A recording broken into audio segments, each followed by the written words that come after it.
stadium. The news one, I was thinking how to do it, but in the end, for the minute, I'm doing where it will pull the various Twitter feeds from specific channels. But this one I'm still thinking about whether it's the right way to do it. The vote, the form I've got working, because the problem I had was that these obviously 1, 2, 3, and 4 are the same sports. So I had to get some, implement some JavaScript. So now you see the boxing is selected. Now you can't choose it. So it's basing it based on what you choose. So if I choose another one, now it won't let me choose boxing or the other one. So it won't allow you to submit the same sport more than once. So you can do that. And then the rest of it is country. So you can choose from where your country, English. And then once you submit,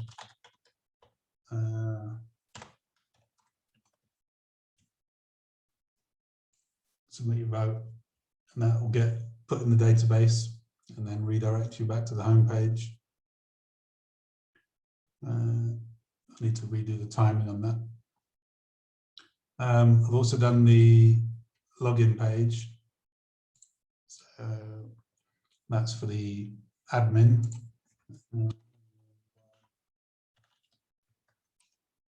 So at the minute I haven't got the admin pages, but it will log you in and keep your session across the time you're open on the website. So I just need to create the admin pages. For the other one, I was redoing the schedule for the timings. So I put in the timings for each of them. I need to do the plan one is because I was redoing the Gantt chart based on what your feedback last week. So I've split them and added the various testing across the weeks.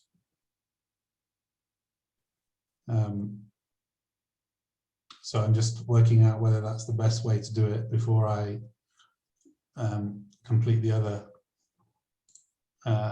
project schedule with the times, but they're preliminary ones at the minute. But the question was, for some of them, they're only going to be, you see like these ones, which are 1 hour. I don't know if you allocate the whole week to that or you give it a specific date to do. That was what one of my queries was.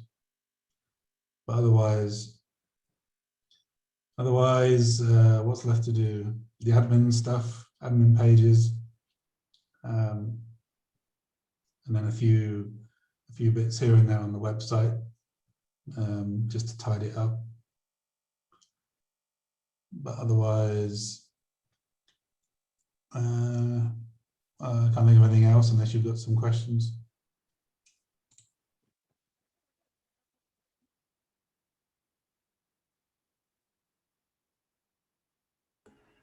Okay, thank you very much, James, for that elaborate presentation. So in terms of the percentage, what percentage do you think? Of what, the build or the whole project? Yeah, of the whole project or the whole product development. The part for implementation, the coding part. Well, I think I've done the hard work with the putting the actual data into the database, because that took a long time, because what I planned, because on my wish list was to add the option for additional languages. So I had to do the translation for each of the sports and the stadiums and all that and put it in the database. So that took a while. But I think now that that's done, I just need to do the admin and then the switcher for the for the language, and then get that implemented and test it. So I don't know, 60, 70% done.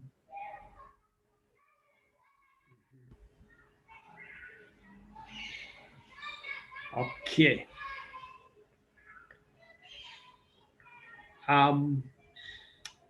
So if I may assume that I got you right, so you said you're using PHP, PHP, CSS, Bootstrap, yeah, some JavaScript just for little things, just that, and HTML. Okay. And are you using any framework for CSS? No frameworks. I wish I was going to ask you actually, because I had this thought the other week. Yes. Have you heard of Joomla? Sorry? Have you ever heard of Joomla? Yes. Yeah. I mean, I'm not going to change now, but would we have been allowed to use that? Joomla. Yeah. Joomla is a content management system, right? Yeah, but you could call it maybe a framework, because you just install it and then configure it how you want and add the different modules and stuff. But I didn't know if that was too much of the work done for you. So does it mean you're using Joomla? No, I had a thought yesterday. Yeah. That I could have done it all in Joomla, because I've used Joomla before, because it would kind of do what you want to do, and you can do the Okay. but I think it would take away too much of the coding.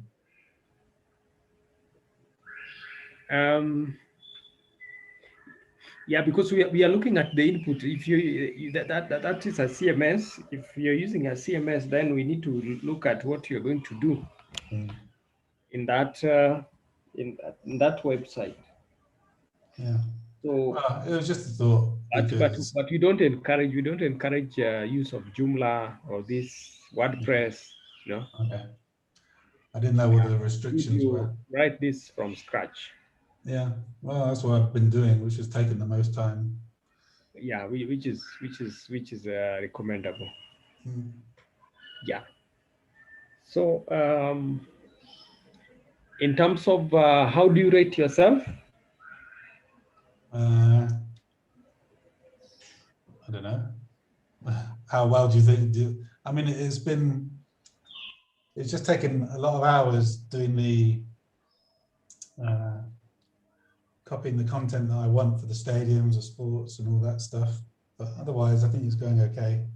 I might add some extra. If I get more time, then I might add some more features. But I want to get at least the admin stuff done as well. But otherwise, I think it's going okay. Okay. All right. Thank you. Thank you for that. Okay. I think the progress is good. So what kind of challenges are you experiencing? Some of it was the coding, the logic for, say, for example, I'll show you. So the logic behind doing this, getting this arranged correctly, was a big thing, because you have to do each row, and I want each row to be the same height and all that stuff, and getting it formatted correctly, pulling the data. And then the other problem was just the formatting, maybe getting it looking reasonably okay, but otherwise it's a bit subjective sometimes how you want things laid out, but I think it's okay. Because I've done it similar stuff before, it's not too bad. Maybe the admin one will be the problem. I think thinking about creating maybe some generated reports, like charts and things like that with PHP. So I'm gonna have to look at that, see if I can do it.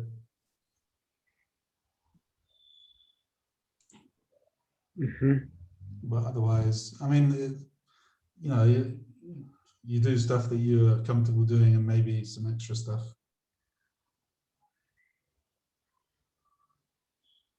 Otherwise, it's okay. Okay.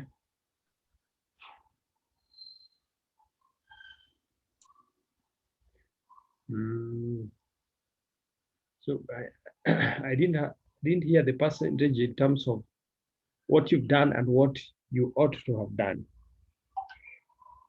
By now, I think I'm on schedule because I was redoing the schedule like I showed. So, I mean, I've allocated time, so now I think there's just confusion with when we should have started really, but I need to go back and think about it. The 7th, I've got a big Okay. 6. So we're on, so now we would be on week 10. This is week 10. So maybe based on my schedule, I'm behind, but you know, because of the way we started later doing it.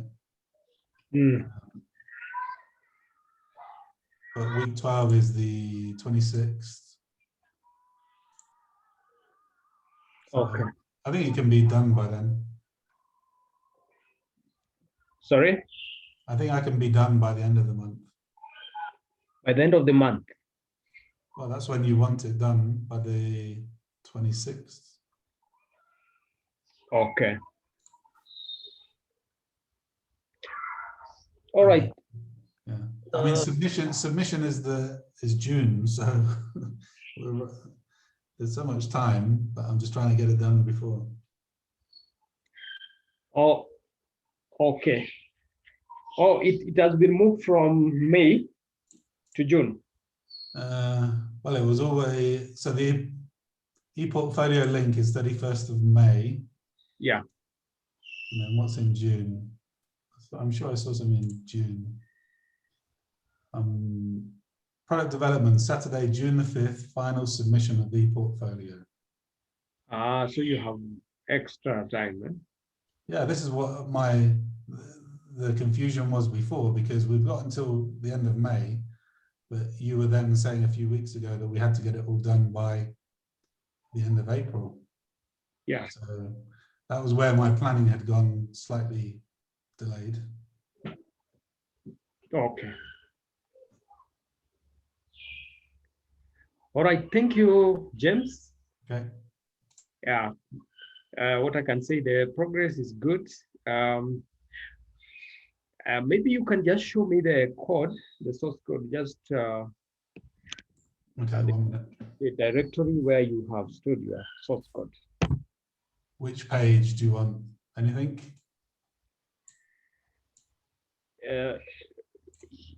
Okay, you can share the screen. Yes, you can share the screen. Yeah, 1 minute. Get the text. Okay.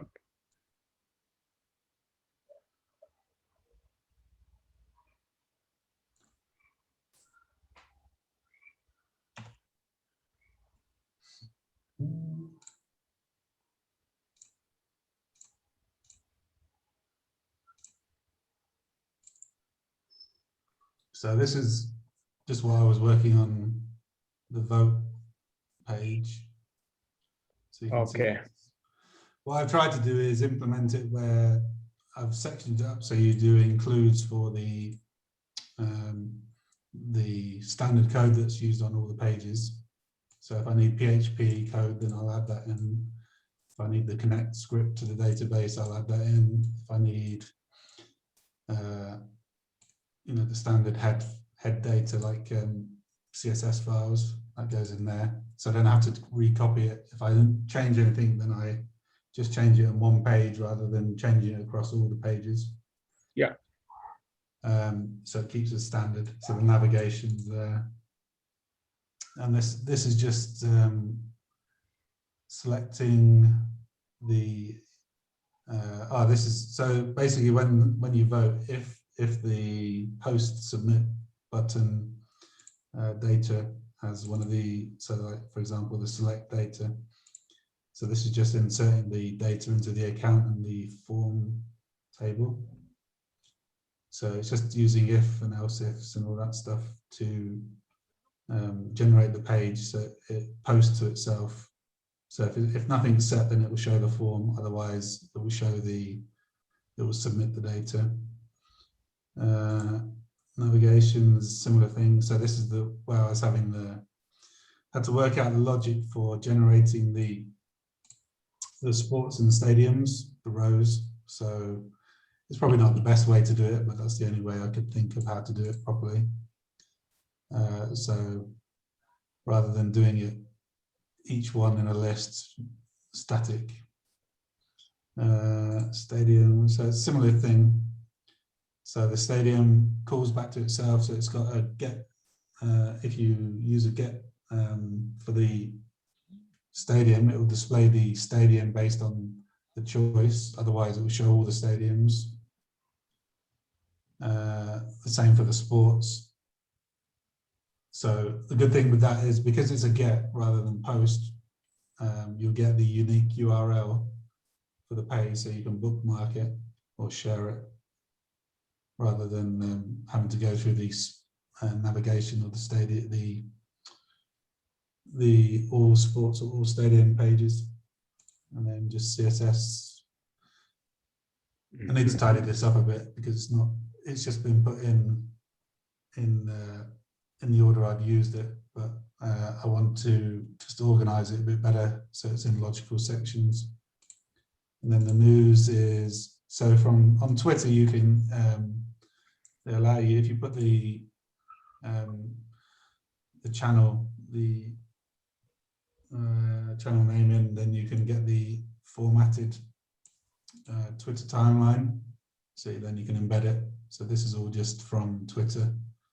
So you can just do that and then just format it how you want it. I don't think I've got many other pages. Navigation. Login is just standard login. So it's user form and then redirect. I don't know which else you need to see. PHP. So this is like the head file. So if you have any functions like cleaning the data, that's what I use for any get submissions so that people can't put in their own code or whatever. It'll clean it up.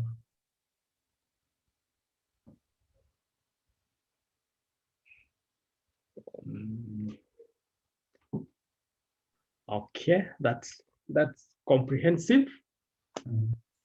Yeah. Oh, this is just the SQL. It's quite a lot now because That is a load file. SQL dump.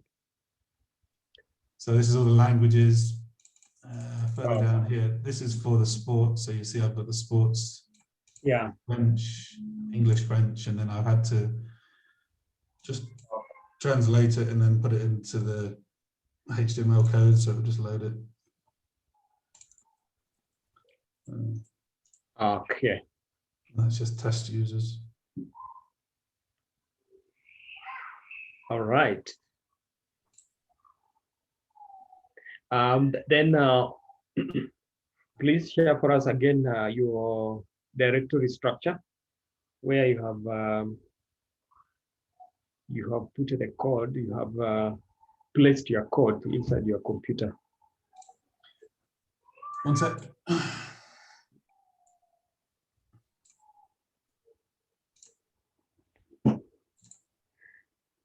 For the minute. So so the way I was doing it, I didn't want to have like I showed you. So for example, the stadium is all one page for the stadiums, so I didn't have to have multiple pages for that. The same for the sports. Some of these are just old ones that I was testing. And images, I just use them logically so that I can say, for example, so these are the larger pictures, and then for the all sports page, you've got these smaller ones, so it's lower size. But then on the main ones, these are larger. So they're just they have the name that I put in the database that then it calls. That's about it.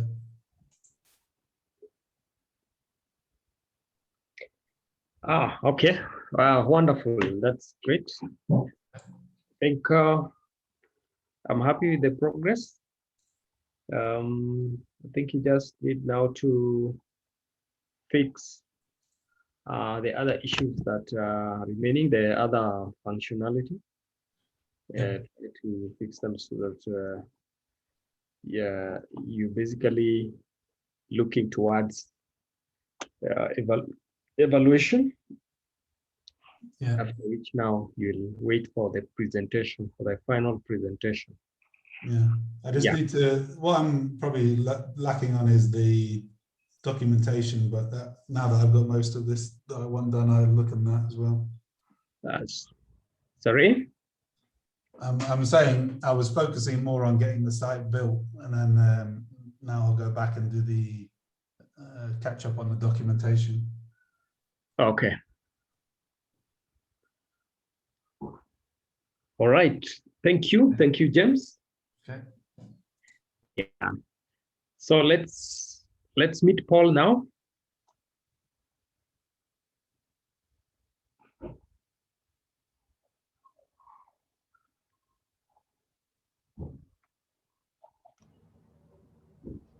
Hello. Hello.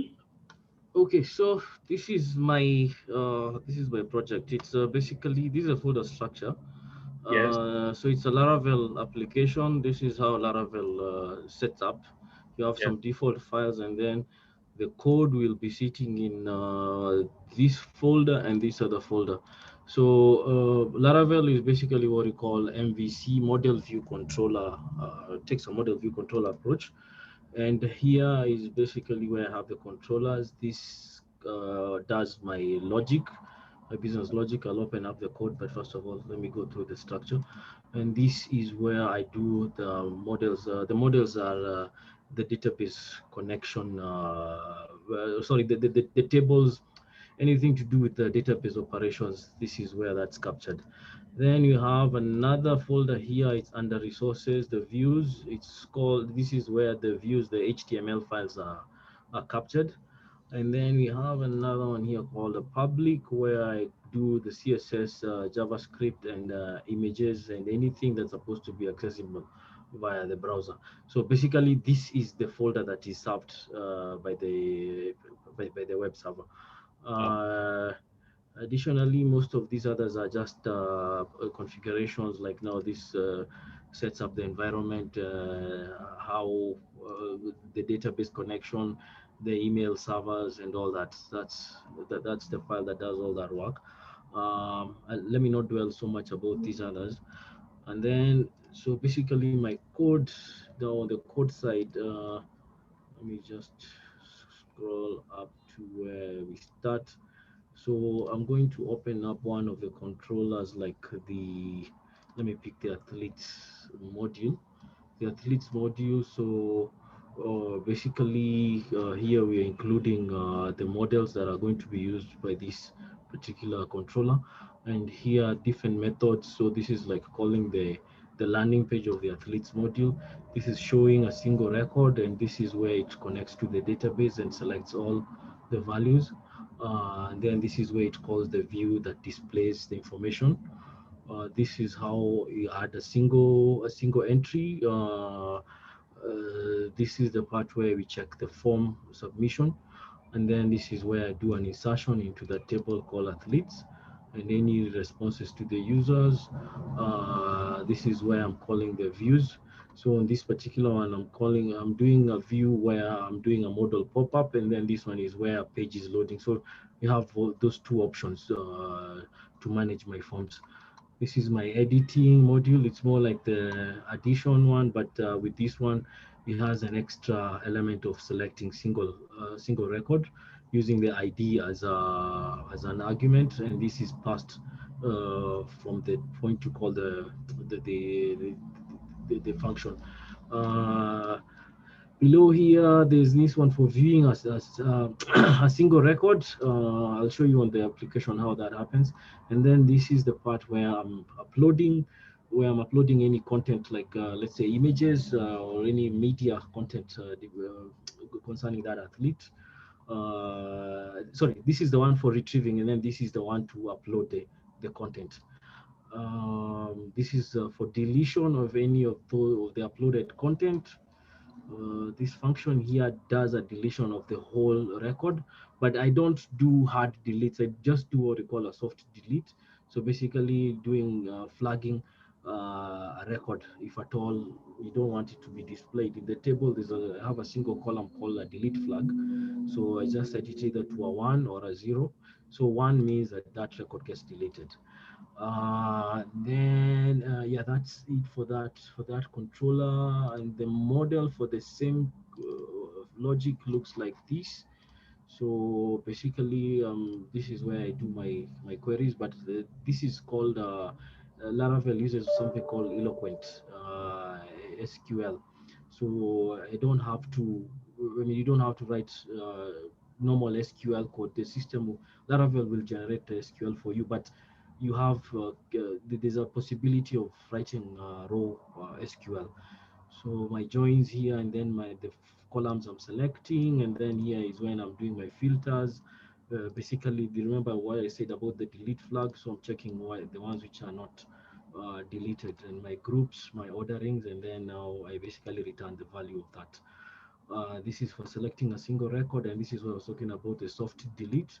So basically updating the delete flag to be a 1, and I also captured the time, whoever did that deletion, and whoever what the time that was done. This is the one for for deleting the document softly. This is a code query for getting uploaded documents, and this is getting for a single upload document, and then these others are just different variables. So Laravel uses this one by default, but I prefer using created on instead of saying created that. Similarly, with updated that and modified one. So this is just a customization of for my tables. The views will look like where is that? This is the views folder. So let me just take the athletes one. So the athletes, we have what you call blades. This is the form. Here I'm doing my JavaScript. Basically, form validation is done at this point and displaying any error messages. Here is where I'm calling my uploaded documents, and I push this into a JavaScript variable, which is then pushed to an HTML, to an HTML variable. I build it up like this. I'm using another plugin called Data Tables. It helps in formatting the tables nicely and allowing pagination and also sorting. So this is a function for uploading a single document, single content, and this is basically all that's going on over there. And here I've specified that I just want files of a particular extension type to be uploaded. Anything else will not be uploaded, and you get this error message. This is basically all the jQuery functions for doing the data addition, and this is now my HTML tags. This is actually the form now, so where I capture the data, the form, the last names, the countries, and here I have what you call a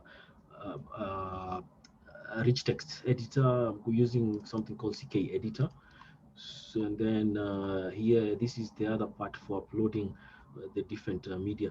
Now, almost all the files, all the forms would look more or less like this, but where we don't have uploads, that particular information is not necessary. So all these others, this is for deletion, this is for displaying records, listing of records of the athletes. This is for showing, this is for public view. Basically it's almost similar to the one for this is for the admin.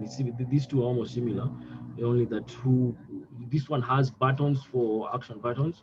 So like for instance, I have the add button, edit and delete, whereas this doesn't have that information here. That's been removed. And then this is the code for displaying a single record. the layouts, the forms, the views are more or less the same. They don't really the approach taken is almost the same if you look at them, how I've captured them, but some of them don't need all the extras because they are just admin modules. And then let me see if there's anything else here. Now, Laravel has what we call a vendor folder. So basically, this allows different plugins that come in with Laravel and anything that you might want to add. For instance, like last night, I was trying to implement this one for doing breadcrumbs. So breadcrumbs allow you to move one step backwards without, I mean, it creates links on the page that you're looking at that allow you to navigate, especially if you've gone to like the third or the fourth level of the same module. It allows you to move to the second or the first level without refreshing the page. So there are different plugins that come with Laravel. I don't think I want to get into that. My database, this is how it looks like, just calling it Yokio. And these are my various tables. This is my athletes table, like what I was just showing you. So these are the details that are captured, and this is the column I was telling you. The uploads come into this table, but I've not uploaded for the athletes. Let me just show you similar what I've done for the country profile. So basically, these are different photos to display on the country's page. And the country profile would look like, oh, sorry, it's not that table, it's this one. So this is how I've captured my countries. So basically, everything else over here follows up the same procedure. How I have implemented it on the front end, where is this? So basically, this is the login page. If you don't have any login, you want to register, this is where you're going to land onto first. I'm just going to navigate here before I log in, so just to show you what normal user would see. So I've done basically my requirements were focusing on without the news page here. It was supposed to capture all these other information.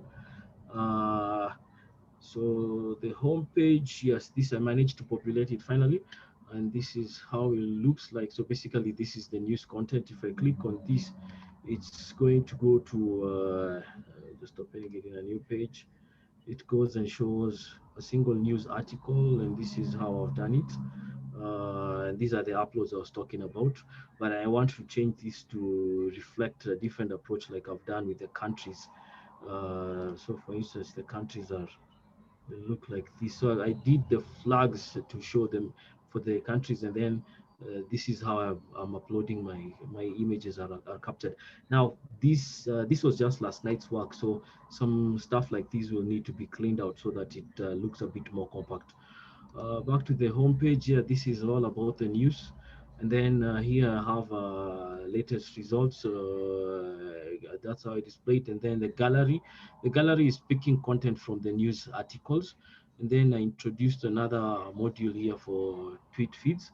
I'm just calling tweets from the Olympics handle. Similarly with the events calendar, it looks, this is how it looks like. The games profiles, I've captured a few games. Yeah, that's how I have it. The country's profile, I've just taken you there. And then I have the results page. So the results is mirroring more or less what I have on the homepage, but I got a different idea yesterday, and I want to see how I can implement this one. And when you go in deeper, what this does is that it shows you, it basically just captures the top 3 from that previous page. But then now when you go into the next level, it shows you the score and the ranking that each of the athletes got. Now, what I was saying is that on the homepage, I just had a different idea. Instead of showing the results by athlete at this point here, I would want to also have another one showing the medal standings by country. So basically, the latest, the results by event will be here, and then another one for the medal standings.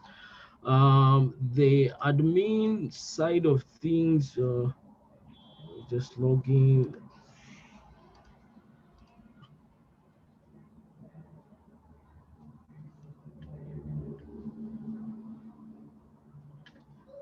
So as an admin, I get to see this link here. And this is how I manage my content. So let me pick countries, for instance. So it gives me a listing of all the countries, and then how to add a country. I basically need to click on that button, and I would basically, okay, sorry, something did not happen very well. Let me just pick let me try and edit an existing country. So this is what would basically appear. This is the rich text editor I was talking about. It allows for formatting, maybe make change the size of the text, and basically do a lot of formatting on that. And this is the upload section. So this is where I was uploading the different content, the images basically. Now this approach is used by I've used the same approach for almost every other function. Let me say news, for instance.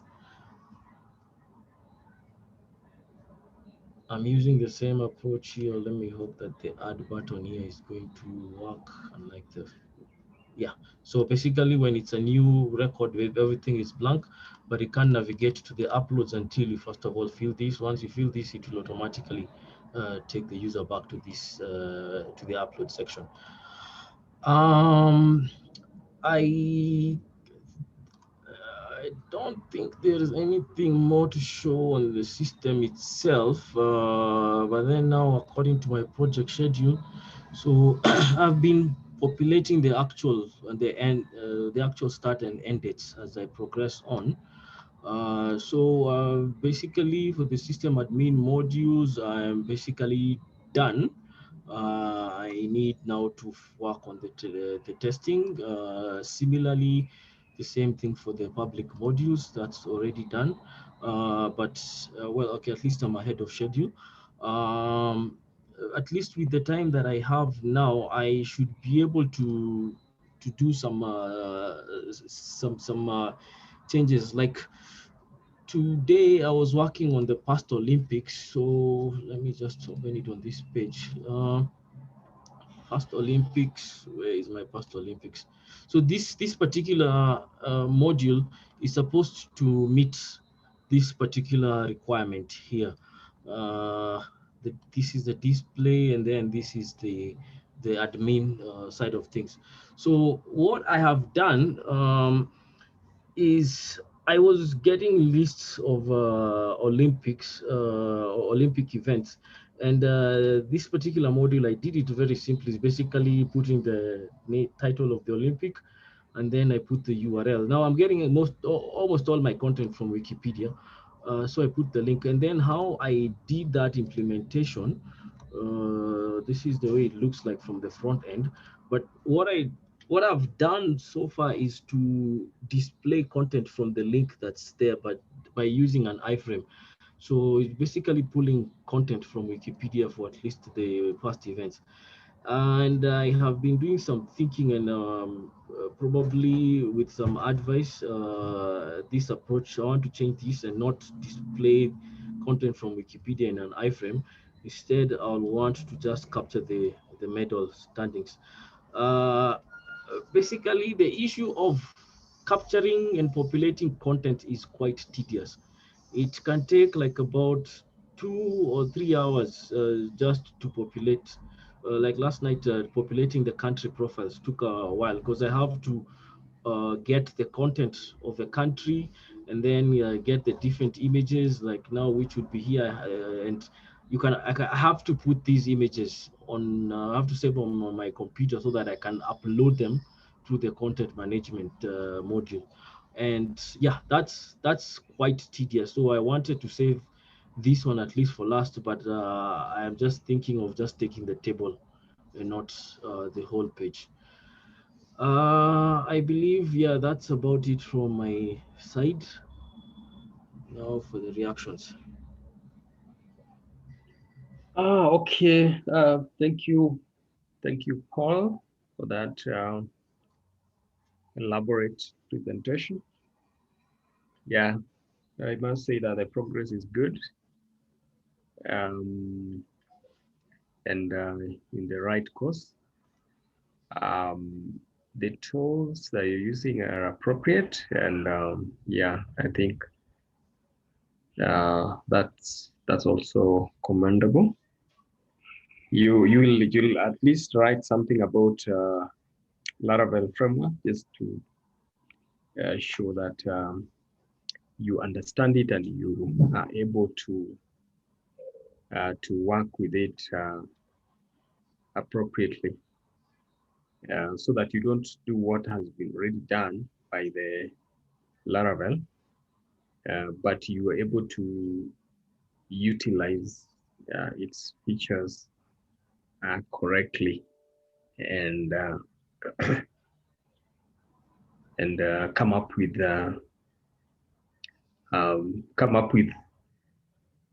functionality in a much robust and easier way. Yeah, so that's what I can say. So in terms of populating content, I don't know how you're populating them. Are you populating on the database, or Yeah, it's in the database. Let me just pick this one. So for instance, sorry, let me do it from the admin.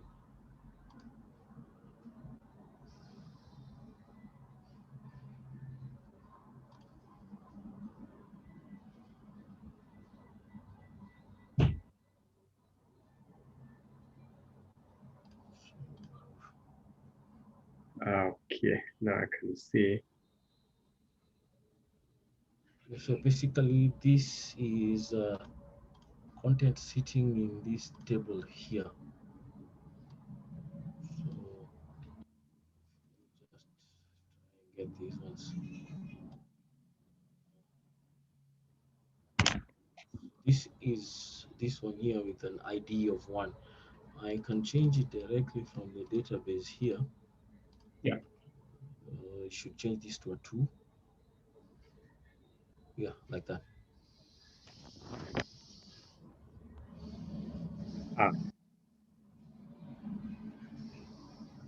Yeah, then that's okay.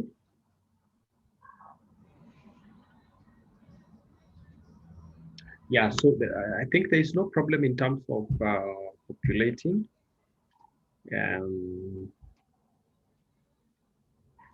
And that is good. That is good, so that you don't go to the code to make changes.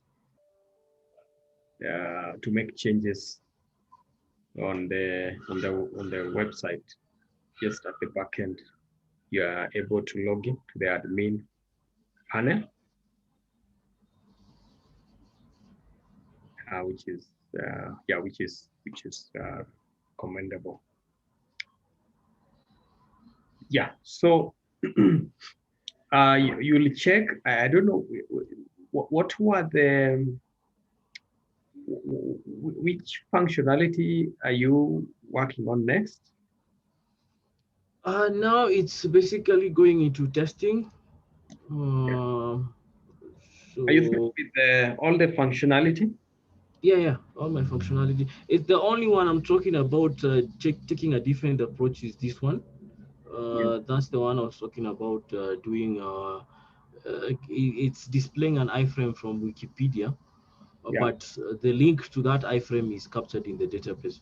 So maybe it's a matter of changing it not to capture links, but to actually capture the content, like I've done on the news. Like do it, like you take this approach, but then now have the table, the medal standings table captured in this text box. Okay.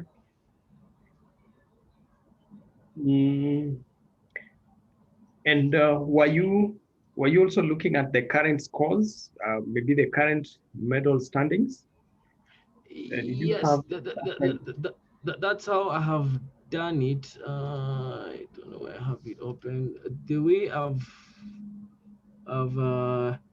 sorry, let me not say that's the way I have done it. I have captured Yeah. Here, just the link. This is the link to the Wikipedia page. That's what now is pulled via an iframe. Let me just show you the code for that one, so at least it makes sense what is happening there. Past Olympics, it's the view. So basically, what I've done, this is it's this iframe here, but the link, this link here is coming from the database. So what I was saying earlier on is that I would want to change this and instead just display the medal, but then now capture this table as a table. I capture this into this text box here, so that now it will just be showing the table, the medal table for that particular Olympic event.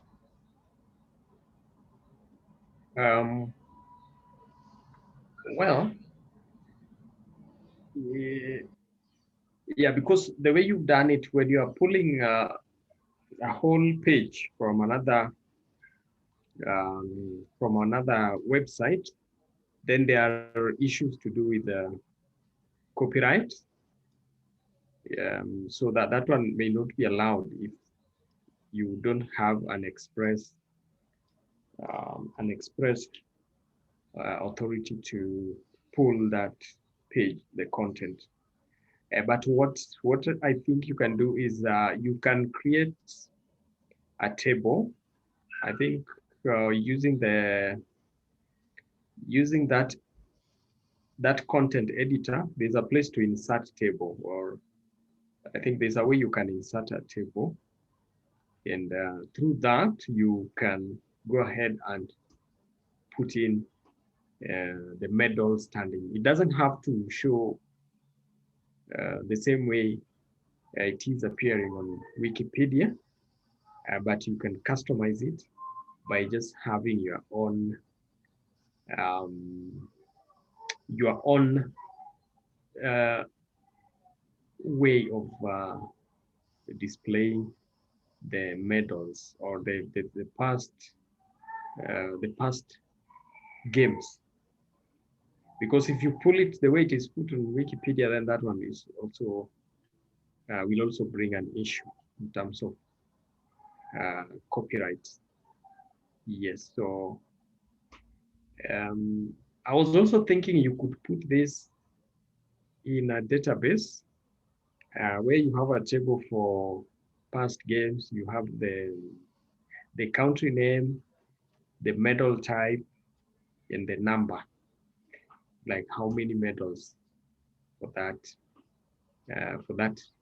game, for that country, for that year, so that you do a query to select. I don't know if that will make sense, but I was thinking that would be more relevant. Though the way you put it is still okay, but you need to look at how the content is, how you're pulling the content, basically.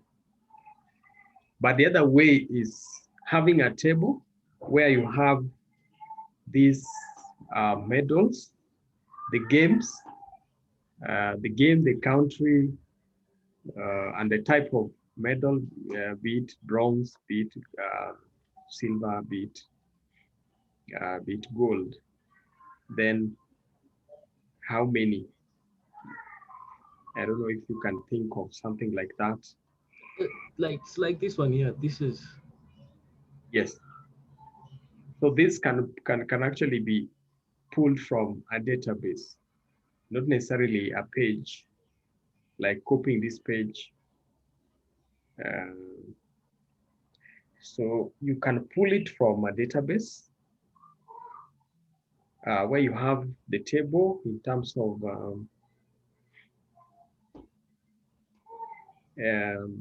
the first row having number one being the United States. Then you say how many gold, then you put how many silver, how many bronze, then the total. Then you go to the next, so that when you go and you want to display such a table, then you go to that table and read and read, just do a query on that table. I don't know if I'm making sense. So No, that all the scores are in one table, but you can filter, you can query by year. So if you talk of 2016, then it will pull all the medals for 2016. You want, say for 2020, then you also pull one for 2020, and yeah, and like that and like that. I don't know if that makes sense. yeah, it does. It does. Okay, my point was that I had not gotten a good idea of how to implement this module because I did it today morning. Yes. So this is just what I thought from the top of my head. But then after having implemented it, that's when I thought I probably just need this instead of getting everything else. Yeah. I'll just need this. But then now at least populating this into the database would also make sense as well. Okay. Yeah, I think that will be better, so that you can tell somebody if there was a problem, maybe in terms of the medals of the food, then you can just edit and refresh the page, and yeah, you can basically get the correct standings again. And once you put it on a table, then you can even do a trend analysis, like just checking from as a particular year, from one year to the other, just to have a trend in terms of which country has been number one in terms of the gold medals. And yeah, you can have some nice reports even in terms of graphs. Yeah, and this one will add, they'll add more marks to your product. Yeah. Okay, I'll do that. Okay. All right. Thank you. Thank you, Paul.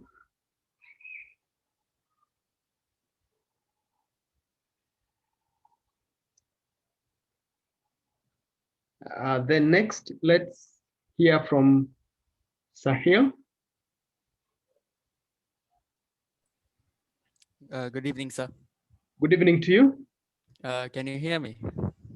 Yes, I can hear you. Okay, and can you see my screen? It's still opening. Okay.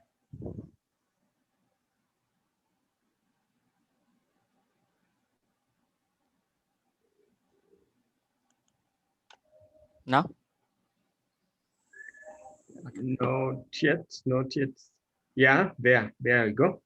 Yeah, so previously I showed you my homepage. Just looking a bit too messy and a bit cluttered, so I redesigned my homepage again. This time it's a bit more clean, a bit more spaced out. So this is my homepage. The picture changes after some time. Then just some text, and then if the user wants to see their games and all that, they can click on view games. Oops, that's the wrong one.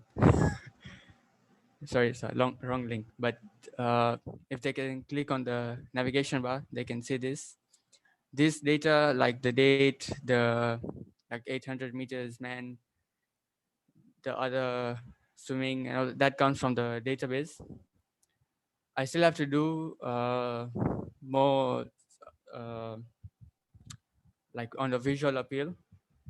Even like when a user clicks on more, they are taken to the specific game information. It shows the game date, the game type, countries participating, and something about the game. This I just did it today. I haven't done a lot. It's still in development. Uh, players, nothing yet. I still have to do the players page. Admin login, not yet done. And that's all I have.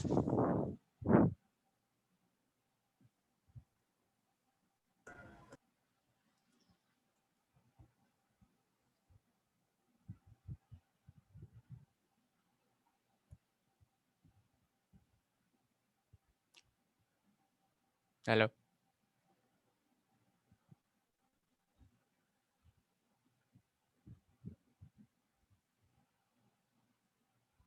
Hello.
So, Please continue.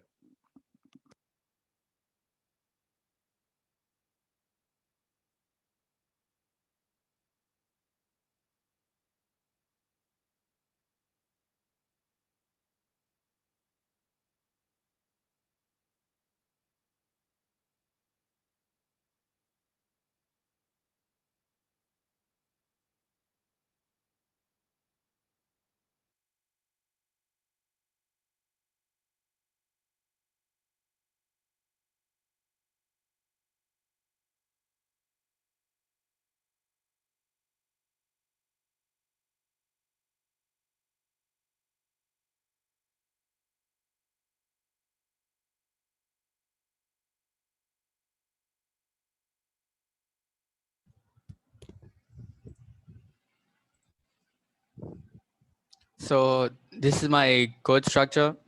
This is the game's page. This is the nav bar, navigation bar codes. This shows the timeline.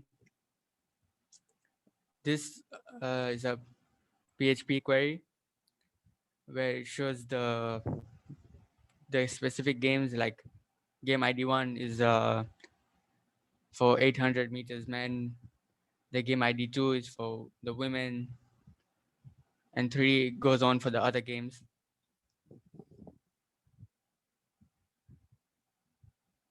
And this is my CSS. I was actually having a trouble with my CSS, as we know that the CSS, we usually put style.css in this, but it was actually reading the elements from my HTML page, but it wasn't making any changes. So just to save time, I kept all my CSS codes inside my HTML ones. This is for my the specific game page I showed. When a user clicks more on the game and it shows him the game data. I haven't done a lot yet. I still have to do the design part. This is my homepage. For my homepage, this code is for the 3 pictures that you saw when the homepage loaded. It ships. This is for the first container. This part. Uh, this this text is actually hard coded and not from the database. So is this text also, and this is my CSS. Yeah.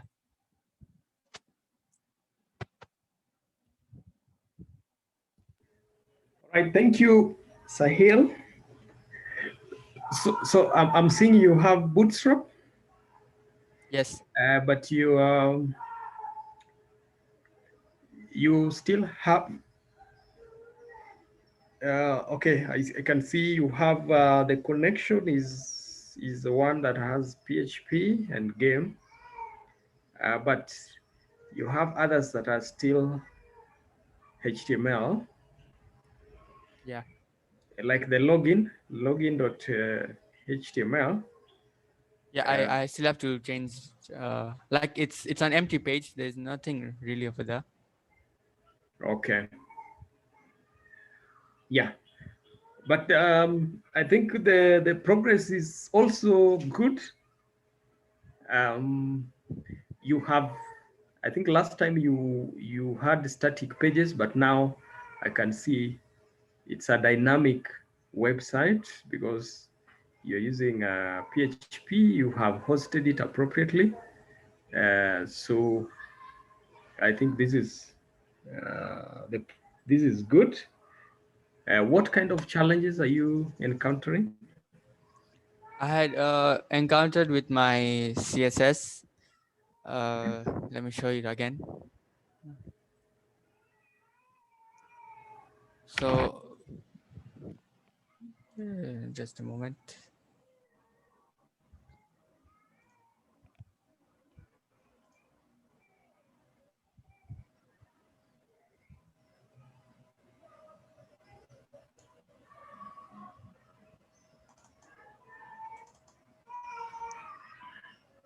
Are are you able to view the screen, sir? It's still blank. I think it's loading. Yeah. Oh.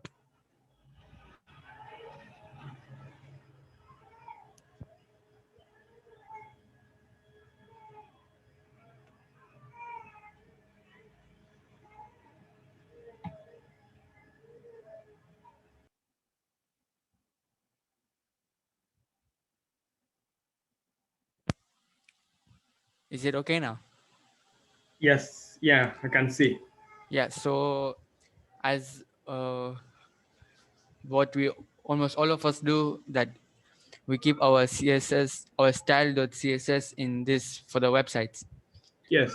But I also did that, and apparently the elements from the HTML, they were reading in my style.css, but nothing was changing. So what I had to do was I kept all my CSS in my HTML just to save time. And also I had a bootstrap version problem, but then I had to do a lot of changes. Oh, and have you sorted out the which Bootstrap version? Is it version 4? Let me just check. Just click on Bootstrap, the folder for Bootstrap. Or we can check. We can just check the version or version 3. So you're working with the version 3. I'm thinking Yeah. you can you can and the Bootstrap is being picked. So your Bootstrap is not, you're not picking it from the one that you have installed. You are still picking it online. So you need to change the path where you are picking Yeah. your Bootstrap. Would encourage that you work with the local copy. Yes. And James is also advising Understood. you have mixed the, you can now separate the JS, the JavaScripts and the CSS separately. Then you need to call your own CSS. I don't know which code did you use to call your own CSS?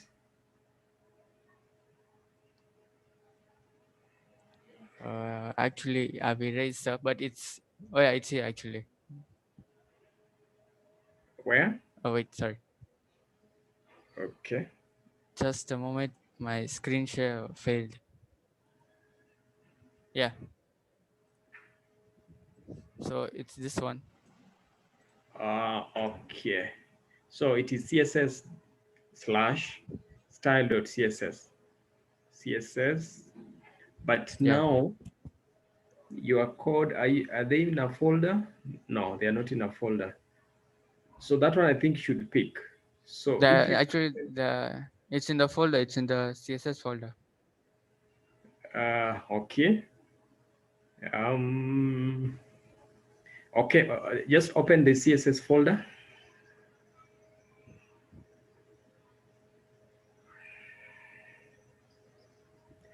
Okay, where is it?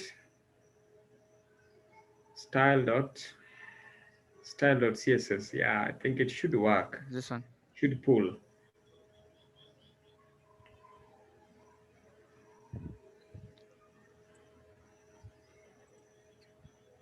Maybe I'll check it out after this class. Yeah, the style.css may be having an error, so you need to check on that. Just put a small. Yeah, you can just delete everything in your style.css and just put a code or a CSS style for your body. You can start with Yeah, that. I can just do some testing. Yeah. Yeah, just to do some test, just to check that it's pulling. Then now you can start putting your the other styling for the other sections. But you can always start with the body. The body is the easiest way, like putting a background image or putting a background color and things like that. Yeah. Yeah, then you need Yes. to work with a local copy. You need to download Bootstrap. Once you download it, even jQuery, you need just to download it and work with local copy so that you don't get uh, mixed results. Yeah, because you may think you're making changes on your local CSS, then you find that the changes are not being affected. Yeah, so just try to work with local copies first.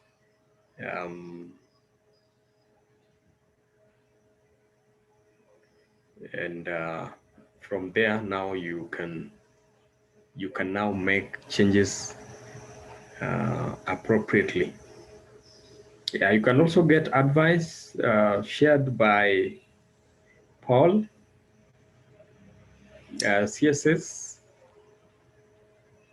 You can put it after all other third party. Third party are those Bootstrap, the Bootstrap CSS. Yeah. You can put it down. You can put it as the last one. I think that's still makes sense still. Yes. And from there, I think you will be okay.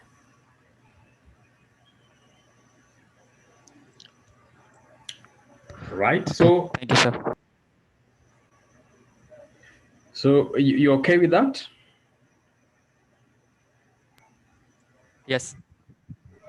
Okay. Thank you. Thank you, Sahil.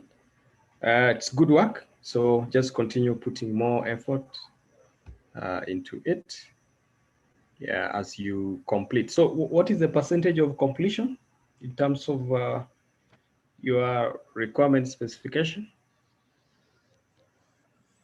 Around 45 to 50, because all I'm left with is for the rest of the games to make their own pages.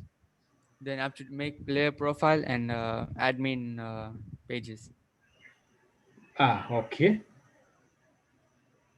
Okay, that's good. Thank you. Just put, as I'd said, this week, last week, and this week, just focus on the implementation. Just make sure whatever you had specified is done, is completed. So just put extra effort into that. Just do them implementation, develop your product as much as you can. Yeah.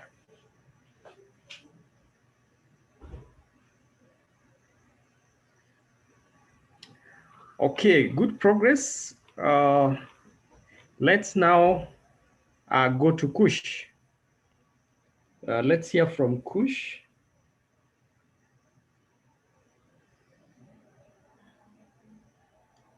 Hi. Hi. So can you see my screen? Yes, I can see your screen. Okay, so this is the home page. Yeah. It just has a small description of the website. Yeah. I've done the about, leaderboards, and calendar pages. Yeah. So the about us is also just a small description of what's being done. Yeah. Yeah. Now the leaderboards is being pulled from the database. Okay. So all the countries and nice. the medals. Yeah, I think Paul can borrow that idea. I'll and then this is on how it look on the admin side when they want to update the leaderboards. I've not yet done login, so I just need to do that. Then the admin can log in and update. But the login page is functional. So if I was to just add this one, it will update. Okay. And then if I refresh here, it shows. Okay. Yeah, this is just an example. Let me just show you another one. Mm-hmm. I'll just go to a random one, like Australia. Yeah. Yeah, like even if I leave it blank, it will still work. Come here, refresh, and here it will show. Okay. And does it rank them in terms of the medals? No, sir. So I still have to add the filters. Those filters appear. Uh-huh. Yeah. After that is the calendar. It has a small, like how many events and competitions. Okay. This is the key to the calendar. Yeah, it looks like this. Okay. This is for all the events. Yes. Yeah, and this one's not from the database. I entered it through HTML. Okay. Yeah, so it's here. So which means your calendar is still static, kind of? Yeah, because I wasn't sure how to add images into the database. So I was like, I just do it through HTML. No, images, you just link them. You just give a URL, but you'll have a folder where you have all the images. And you Yes. just pull the URL to the images. Yes. Yeah, that's what you can do. So you don't store the actual image, but you store the link to that email. Yeah. Yes. So you're saying I have to switch this to the database? Okay, the template can be made. The template. There's no purpose for these spots other than just a calendar, according to my requirement specification. Or what was your what one functional requirement were you, in terms of the calendar? What do you want to show? Just when the sports are happening or when the events are going on. Yes. Yeah, that's it. It's just a calendar to show you when what is taking place. And the legends or the icons. Yeah. Women's, okay, that is it.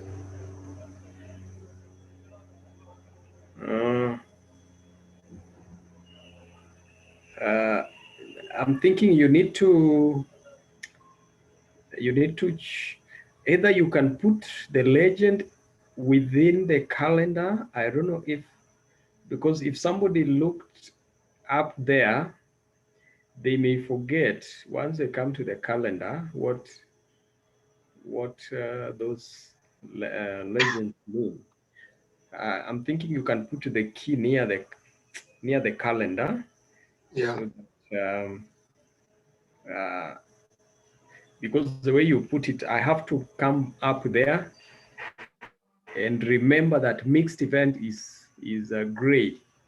And by the time I scroll down, I'll have forgotten that mixed event was gray. Yeah. Yes, sir. So I'll So try to make it scroll down with the page. yes, I think it can just be by the side so that it becomes easier for somebody to relate. Then when you talk of 33 competition, 939 events, and venues, are those static figures or they're dynamic figures? Have you put them on the database? No, sir. So this is information I just got from the internet about the 2020 Olympics. Okay. Yeah. So because they've already been fixed. Okay. Yeah.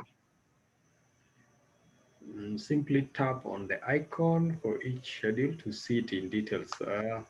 Is that possible? No, sir. Sir, I was attempting this, but I couldn't manage.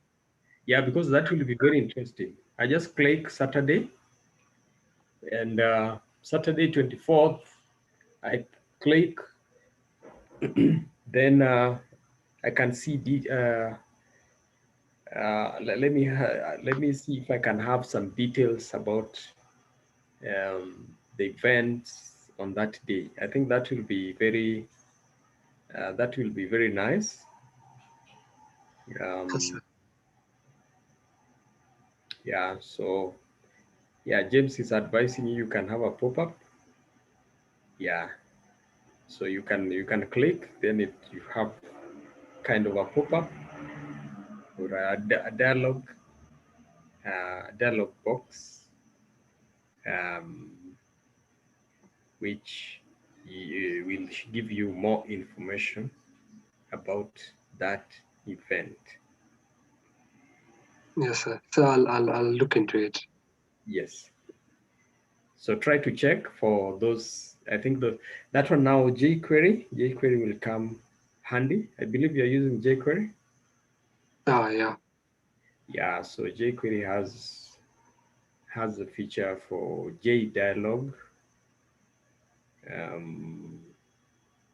Yeah, you can make it model, which means it will be the one that is appearing on the screen, so that you have to look at it and close it before you do something else. Yeah, so you can try look into that. Yeah, but Yes. it will be a nice feature, having calendar of events. Also try to think creatively about it, in terms of making it more dynamic as much as possible, such that by the time you're displaying this page, then it is something that is being read from the database. It would be very, very nice to have this being dynamic. yeah, such that if you delete something on the database, then it changes automatically. Then you can also make it, because it is a live, this is like a live feed, right? So no, the calendar is not live. It's static. It's like set.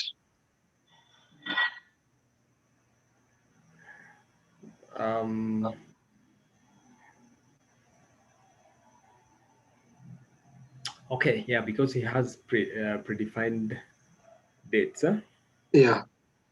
I was just trying to look at if it is today, then you just It like you're trying to say like let's say today is 24th. It will highlight 24th for you. yeah, let it highlight. Then yes, let it highlight. Then allow you to get more information about what is happening today before you go to other days. Let today be the, or you can have a, on top there you talk of today, what is happening today. Then for more events, please, you scroll down to the calendar. I don't know. I think that also make it more interactive and more informative. Yes, sir. I'll look into it. Okay. All right. Then let's now go to your backend. Yes, sir. So as I was showing before, this is the calendars page. Yeah. Yeah, this is the header with all the the CSS. Yeah. Style sheets. This is the navbar, and now this is where the calendar begins. This here. This is the key, and now this is the calendar. It's like 1,000 lines, so I'll just show you a small like section. It was done like this.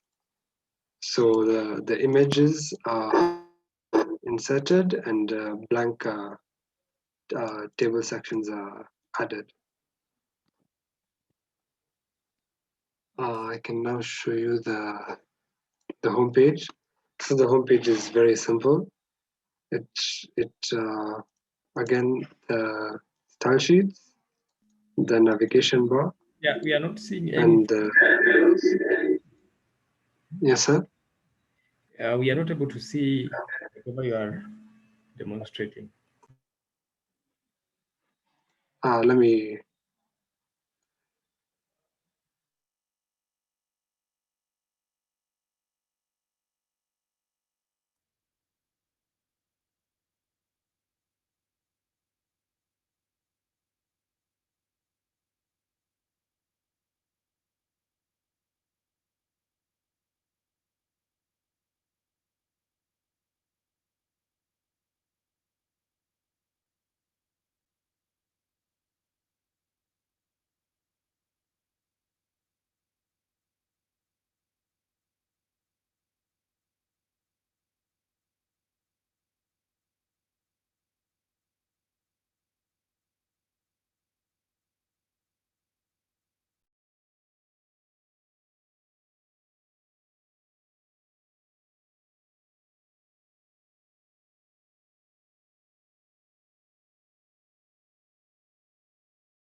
Hello.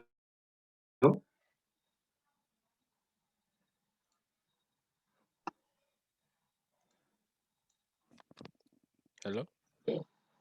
Hi, sorry, my power went and came back. It's been fluctuating. It's okay. Please proceed. Thank you, Kobe.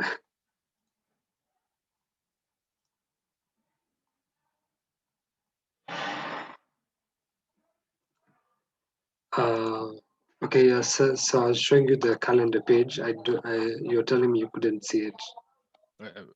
Your coach, I don't think Sai is back yet. Just give him a minute.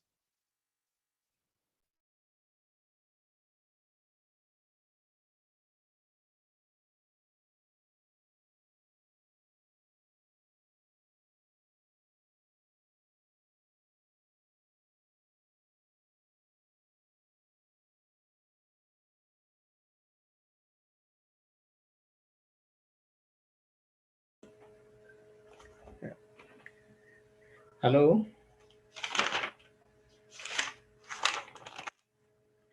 Kush? Hello. Hello? Yes. Yeah, sir. So I hope you can see now. Yes, yes. Yes, sir. So this is the calendar page. Mm-hmm. Here are the links. The CSS that I've included. Okay, yeah, I can see you are using a local copy. Yeah. Okay. So this is the CSS I did, and this is the Bootstrap one. Okay. Yeah. This is the navbar. I've implemented some CSS into it. Yeah. Some Bootstrap. Sorry. Okay. Yeah. So now and then this is where the calendar starts. So this is the key. Okay.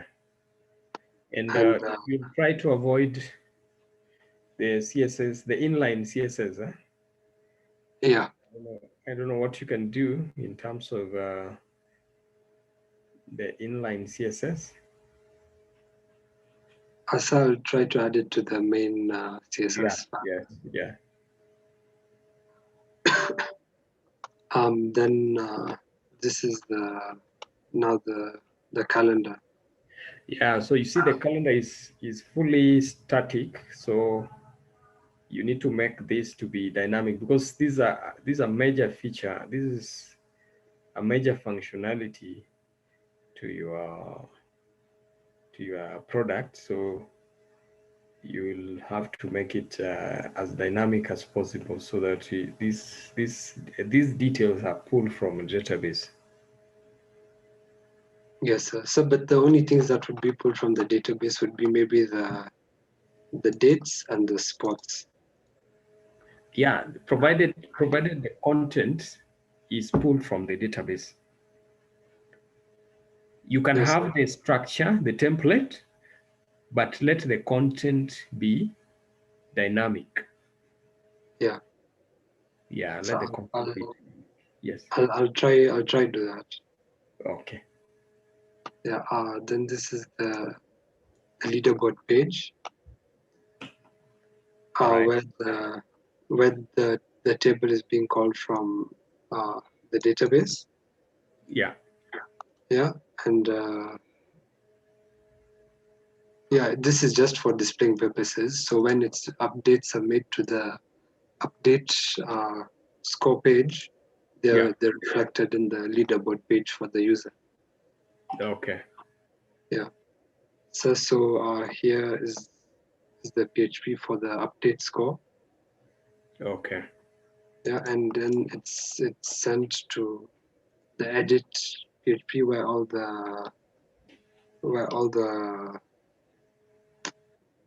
the addition happens. Okay. Yeah. So then this is just the index page. Okay. Yeah. Okay. Yeah. Which Bootstrap version are you using? 5. Or Bootstrap 5? Yeah. And jQuery? So it's 3.6. Okay. All right. So yeah, those are now things that you need to know. You need to tell us why you are using those version, why you're using Bootstrap. Yeah, So, but okay. yeah, that will come under documentation, because Yeah. it's not just a matter of picking these. You must tell us, apart from Bootstrap, what other uh, frameworks are there? JavaScript frameworks. So I'm not so sure. I know jQuery, Bootstrap and jQuery. So yeah, those are the things now we'll be handling towards the end. But just start reading. Okay, for now, for this week, I'll allow you to work on the product, but from next week we'll now start asking ourselves, are they which I think you should have known that there are other tools, there are other frameworks, there are other languages. We are not just having PHP, we are having even Python, but Yeah. why settle on this? So those are the things that you'll be writing the next few weeks. But for now, just concentrate on developing your product and ensure that the remaining functionality are done pretty well, and you are able to demonstrate that to the client. Yes, sir. Yeah. So I think that's good, Kush. What challenge? What kind of challenge were you facing? So not much. It's just sometimes the PHP code doesn't work, so you just get stuck there. But other than that, it's fine. Okay. And use classes for you to converting your inline CSS to link it with the include if you include it using the style sheet file, yeah, then you know how to convert that by using classes, right? Yes, sir. Yeah, so you can do that so that it becomes more robust and professional. Yeah.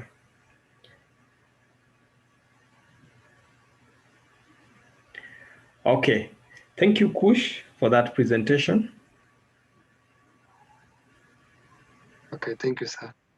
Okay. All right. Next, we have Usman.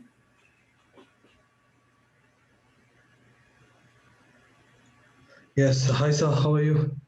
Fine, thank you. How are you doing? Fine, just got a bit of cold, but yeah, taking my meds. Okay. Yeah, just keep safe. Yes, thank you. All Okay. right.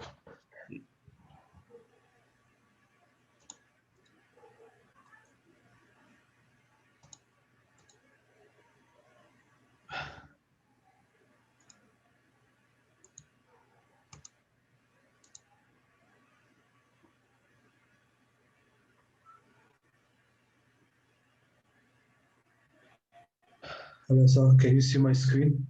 Yes. I can see your screen. Okay, so I finally managed to host my website in terms of to the local host Yeah. using LAMP. I had an issue first understanding how to do it, but I just solved it today. So this my website is hosted locally. This is the welcome screen. So I was just debating, thinking, should I just have this as my home page, or should I actually have a home page where this login registration can be on the nav bar, so that to allow different users at first, because like this, I'm just restricting. If you want to view the content, you have to either log in or register. So I was just thinking, do I also just keep it like this, where I'm restricting, or should I just have an open page where users can go to the site, and if they want to, they can then register and log in to benefit from the features of the website. So let's see. Okay. So yeah, so then this is login. This is now if you're already a registered user, you just need to come and put your username and enter the password. Okay. And then if you want to register, you come up over here, you fill in your email, you know, at something, and then you sign up. And then this for the administrator, still working on that. And I still need to understand how to now link this with the form with the database using PHP. So I'm still just, I had some challenges understanding how to do that. So I'm working on that. And in terms of I'm using Dreamweaver to do the coding. So yeah, so okay. Can you see my editor? No, we just seeing your screen. Okay, 1 minute. So 1 minute. Okay. Can you see my editor now?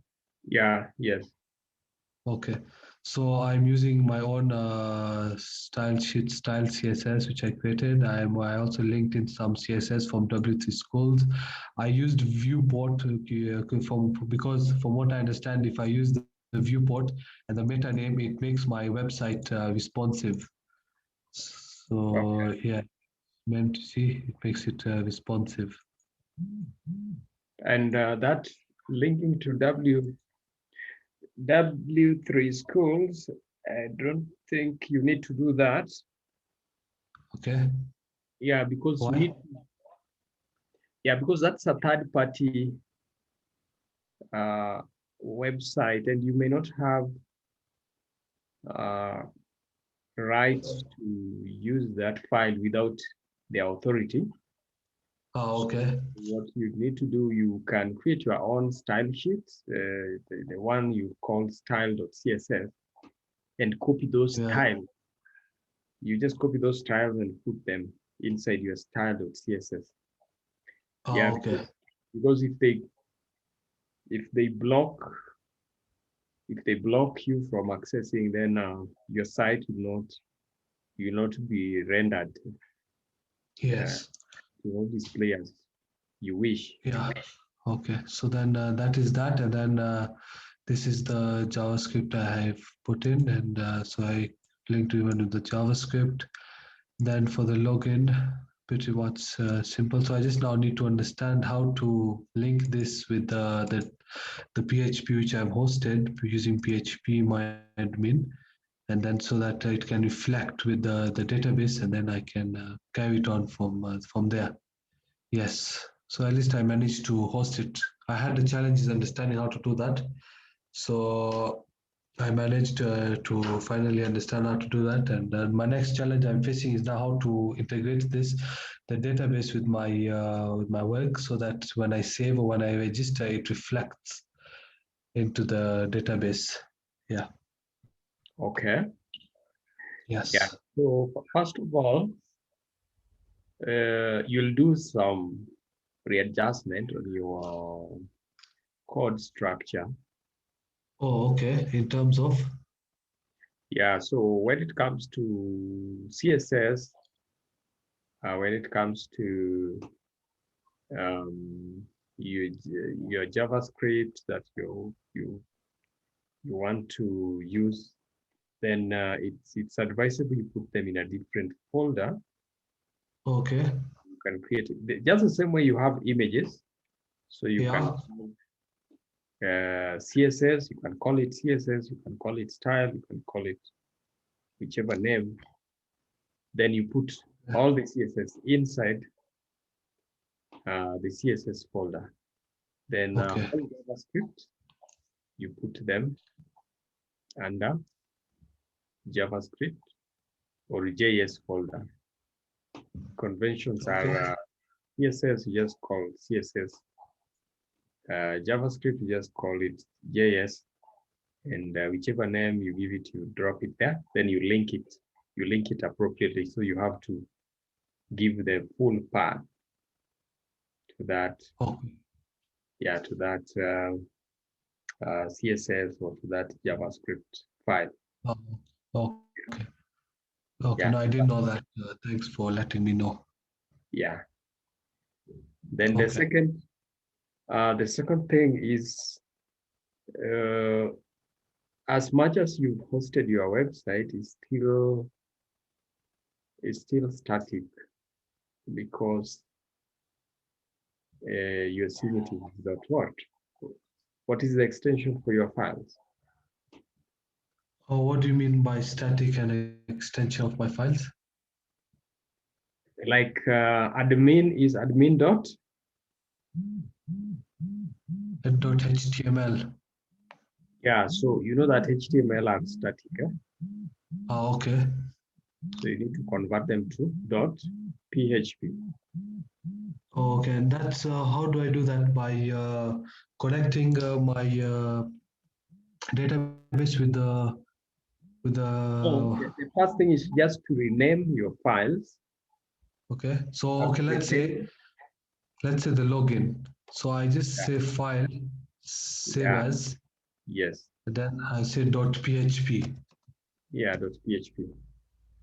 You can see my screen. Yeah, I can see your screen. And just save. So when you save, see now it has changed. Yeah, it can only be discovered by the server. Yeah. Okay. So what's the point of doing this from PHP to static and all that? Sorry? What's the benefit of converting from HTML to PHP? As in, why can't it just stay static? Yeah, if static sites will not do much because you will. Had you done something on PHP or web application? Had you done something of that sort? No. Huh. Yeah. I thought there was a unit that is related to that. It is web development, but that comes in the third semester, which I think was last year, November. And does it mean you didn't do it? No, I didn't. I joined this semester. So I didn't do it. In fact, me, Sahil, and Nawal, we've not done it. Yeah. Okay. Not Sahil who presented before me. There's another Sahil. Okay. Yeah. Oh, so I think you'll get this a bit hard. Challenging. Yeah, that's why it took me some time to understand how to host and all that. So at least slowly, but I'm getting there. Yeah. So just overview. If you make it .php, then it becomes, you can now write PHP code to connect to a database, but you can't write, you can't connect to a database if it is .html. Oh. Yeah, .html will only display what is there. It can't read from the database. Okay. And so now at least now this login page will be able to read from the database. Yeah, so but you have to write that code, which is a PHP code. There's a PHP to manage logging in. Okay. Yes. So you need a bit of some learning. Yeah. Some learning curve for you in terms learning of for PHP, yeah. Managing forms. Yeah. Yeah. Once you display the form, how do you capture it and manipulate it and store it into your database? Oh, so I guess then I'll have to do that to understand how to capture, manipulate, and use it to add it in the database. So the language to access from the website to the database is PHP. So you can't use HTML to access to the database, right? No. Okay. Yeah, you can't use that. So you have to make it a dynamic, a scripting language. HTML is a tagging language, markup language, Okay. which is static. So if you're Ah. learning dynamic, static, and dynamic pages. Okay. And that's Dynamic. why on that model page, you see the action. The action is action page.php, not action page.html. You can even see already the code that you had, Yeah. really telling you that you should be working with .php file. PHP. Yes. Yeah. Yeah. So I was just trying to understand this PHP and how to, I tried understanding how this method paused for me how to, because that's what I was doing, how to connect from the website to this database. So I did come across this PHP, but you have cleared made it at least much more understanding for me to take it from there. Thank you. But yeah, this so far, this in terms of percentage, I think I've reached 30 to 40% and working on it. Yeah. Okay. All right. So let's see how you are connecting to the database. So that's how I'm still working on that. I need to learn how to connect. Okay. Yeah. Yeah. And the good thing is that you'll have a lot to write in terms of documenting.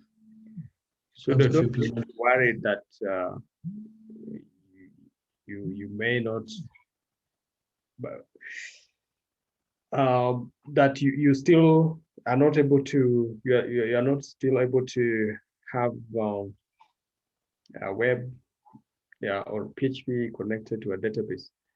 But just move fast, and put it in place, and it will now form part of your write-up.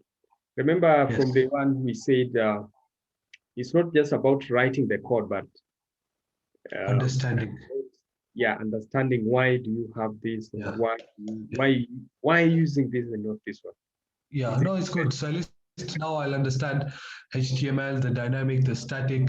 So as you say, it's a learning curve, learning point. So yeah. Yeah. Yeah. Okay. Then you can always reach out to others. Don't like here, as we learn, don't fear from asking anybody. Yeah. Yeah, you are always free to consult if you're stuck somewhere. If somebody has managed something, just be free to contact your colleague and implement something. And and that's what we are for here, just to learn. Yeah. Yeah, no, I appreciate it. Like I just learned the different people have used what, so I'll contact them accordingly. But yeah, I'll appreciate any support.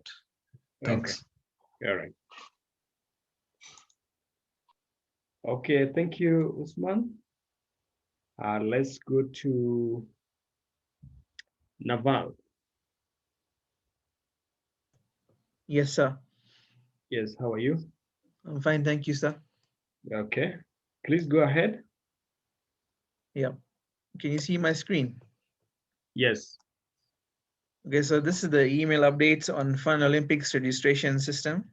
Yeah. And basically, we have both the administrator and the user. Yeah. So this is the administrator page. I haven't yet linked it to the database. Yeah. So, but I've made a link instead for logging in. And then it has a navigation page. You can add candidate, administrator, statistics, suspend candidate, and reports. And then we have the user side, the users. So if they want to register for updates, email updates on the events, they can come to this page and put in their personal details. Yeah. And after that, they can they will get updates on which events are taking place. Okay. Then the tabs for different things, and then you can log out again. And now you want to see the coding part. Okay. And on the email, I remember there's a email subscription. Yes. Will you be able to send notifications, email notifications? I don't know how to do it I don't know how to implement it, but that's what my system should do. Okay. Yeah. All right. Okay. Yeah, just go ahead. So now we've come to the coding part of it. This is my home page. Okay, and are you using, I know you are still not using any framework, Bootstrap. Yeah, that's why the styling, yeah, but no problem. I understand you are joining, your case is the same as for Usman. What do you mean? Had you done the web development unit, or this is the first time you are interacting with? I have done it twice in HND. Oh, okay. Yeah, but I've forgotten how to do it. Okay. A bit here. Thinking you need to just check on the frameworks. I know as much as you can do this from scratch, but okay, just go ahead first. We check on your code. First of all is the directory structure, then the code. So this is the admin login page. Login page. Okay. Where they put the username and password. You were saying something? Sorry? Please reshare. You can't see my screen? No. We are not able to see it. Let me do it again then.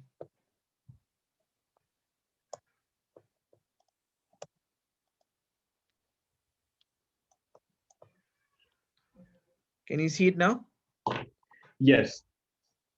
So this is the home page coding. And we have different font sizes, the color, Dodger blue and stuff like that. Yeah, and so those background color. Yeah. Those ones now we have to migrate them from that location so that you have a different page for styling. Okay. So I can't do it on the same page? No. That one we don't. We want you to do it professionally. Okay. This is not encouraged. Writing CSS with the HTML code. Yeah. Yeah, I would advise that you put them on a different style sheet. Okay. So that you can reuse. You can also make it easier to update your pages. All right. Okay.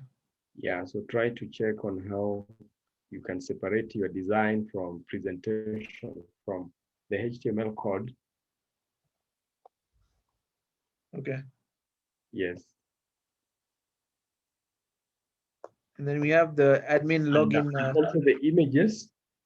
Yes. I'm seeing you are picking an image from logo download. Yes. Yeah, so that one can be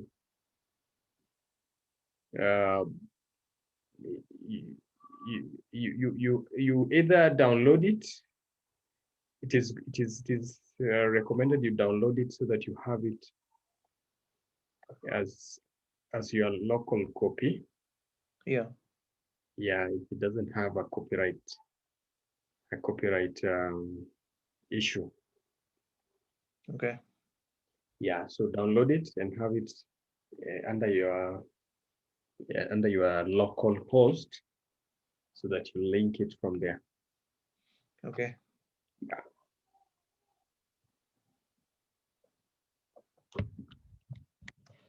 And then we have the admin. You were saying something? Just go back there.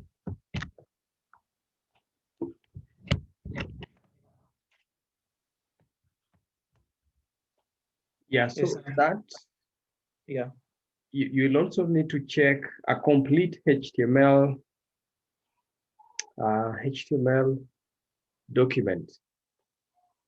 Okay. Because I'm not seeing your header. I don't see. Yeah, there are some things that are missing. Okay. The body, there is a problem there. So you need to have a complete HTML page, which is correctly tagged and following the convention, the recommendations and the convention. So Yes, sir. as much as you start with HTML, you need to close it. You need to have your header where you're putting your can link your CSS and JavaScript. Yeah, so just check on that you have a complete HTML, a valid HTML page, right? Yes. Okay. So this is just the home page. And then we have the administrator page where they can log in with their own password and stuff. Then we have same for the user. Okay. This is where they put their personal information so that they can get an automated update through email. So basically they're putting in their full name, email, date of birth, and other things. And are they able to register? It's not been implemented, but that's what it should do. Okay. Yeah. I still have to connect it to the database. All right. Yeah. And then this is the button for login admin page. We have the dashboard and the navigation button and the logout button. Yes. Same for the user. And then this is the navigation part of the admin side, where they can add a candidate, administrator, statistics, and stuff like that. So basically, the admin stuff they can do what they want. Okay. And then this is the navigation for the user. Yes.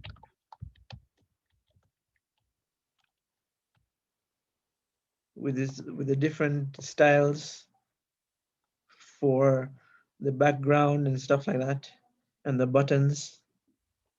Yes. They can view progress and the final results and the updates. And yeah, and then the connect.php. I tried connecting it, but it didn't really work. So I don't know. I'll have to YouTube it or something. Okay. Yeah. Yeah, connecting to the there are many codes that you can just get. If you just search, just do a search. Yeah. You'll get the codes just to allow you connect to a database. Once you're able to connect, then now you work around adding new content.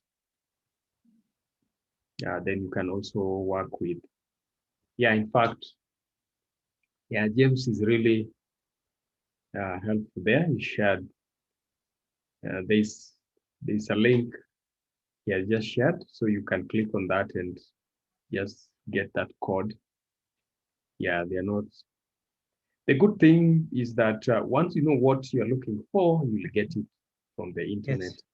Yes. Yeah, so it's just a matter of using it appropriately to do a useful task. Yeah, so please try to see how you can connect to the database, how you can store information, how you can update, how you can delete. Yes. Yeah. So so that is the problem that you're still facing in terms of connecting to the DB. Yes.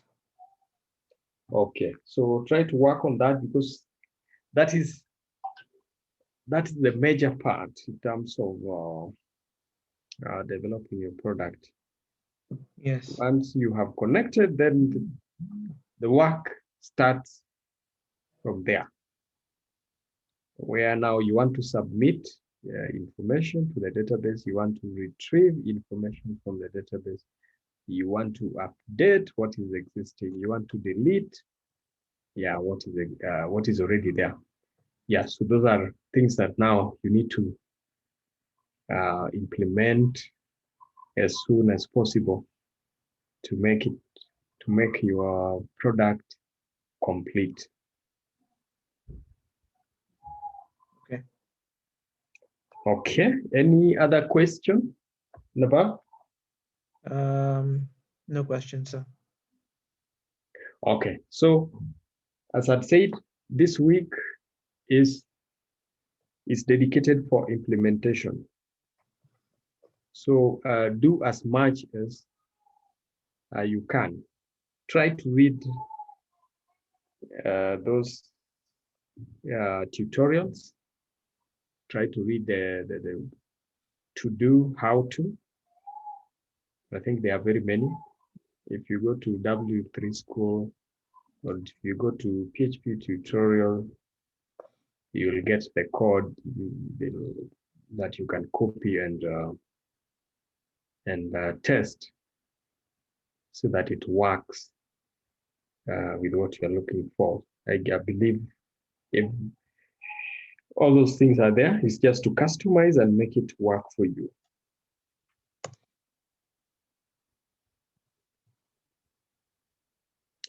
All right, Naba? Yes, sir. All right, thank you. And let's now have Kavit. Yeah, good evening, sir. How are you? Fine, thank you. Yeah, not done much, but I'll just show you. Let me just share screen. Okay. So this is just my front page. Then a bit of introduction here, and then just put a photo. I've just put a few tabs here. Major sports I've not yet worked on. This is home, and this is just sign in and sign up. Yeah. That is that. And then if you just go to sign in like this, you just come to this, and you can just put your name here. And it'll just give you a redirection. Yeah, I've not worked on any of this yet. Mm-hmm. I'm still working on that. So then that's, I mean, that is much I've worked on. And then I can also work on a logout as well. And back to that. Okay. Yeah, so I mean, I've done a bit of, I mean, just use the tutorials and try and go on there. Okay. Yeah. Okay. That's at least you are heading somewhere. Yeah, the Easter was good. It was a good time to work on this thing a bit, but I'm still back. I know. Need to work on a lot. Move. Had I signed your documents, or who? I don't know who had an issue. You had assigned my contact sheet. Yeah. My practitioner statement I sent you on your email. Yeah. But I don't think you have had the time, I mean, managed to look at it. So I don't know if I should wait or.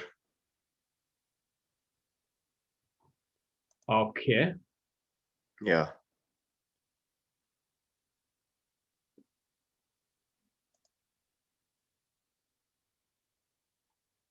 This was who?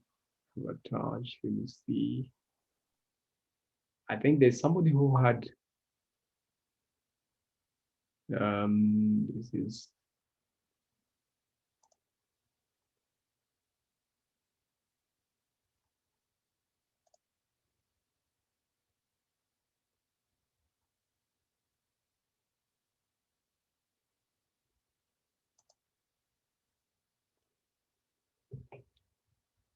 Yeah, Naval. Naval, are you there? Yes, sir.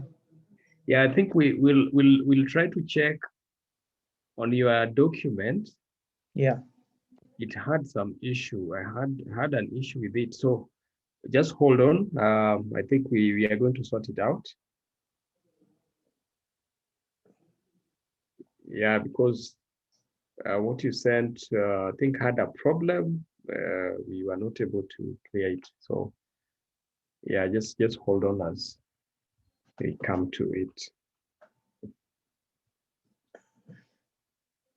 So Kavit, please show us your code. 1 minute.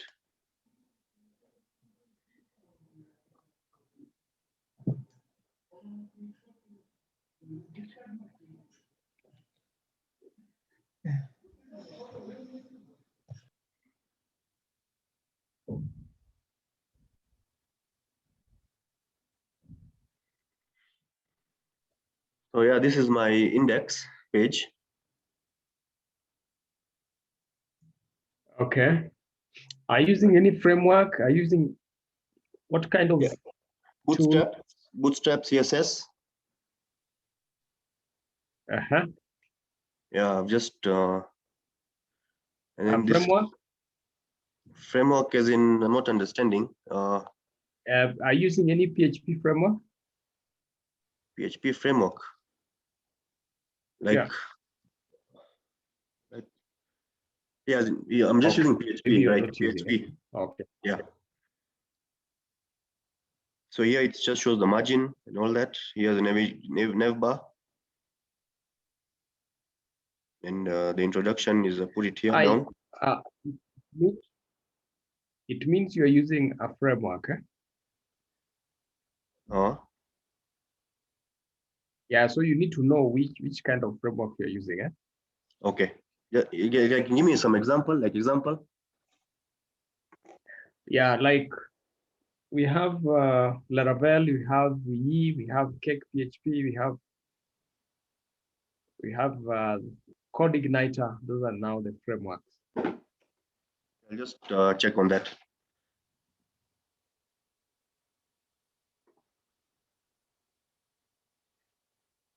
Okay. So, okay, go ahead. Yeah. So, 1 minute. Yeah, because you just go up. Up here. Yes, you see all those CSS. Yeah. I believe you're using them. For example, Dimify icons. You know how you're utilizing them. Yeah, I mean, I'm just getting the tutorials from the Google. So it just sometimes gets confusing because I'm just, copy pasting and testing and, trying to get some guidance. Yeah. So you need to know why you're putting them there. Okay. Are they adding value or are you just putting them just for the sake of it? Yeah, so sometimes it gets confusing. Yeah, you need to understand because I'm seeing you kind of using a framework and you need to understand which framework you're using. Okay, I'll just try and explore on that. And I'll see which one. You didn't, when you are getting this, I believe you downloaded some a zip file. Yeah. What did you download? as a zip file. The XAMPP. No, XAMPP? not XAMPP. The code. Sublime text or?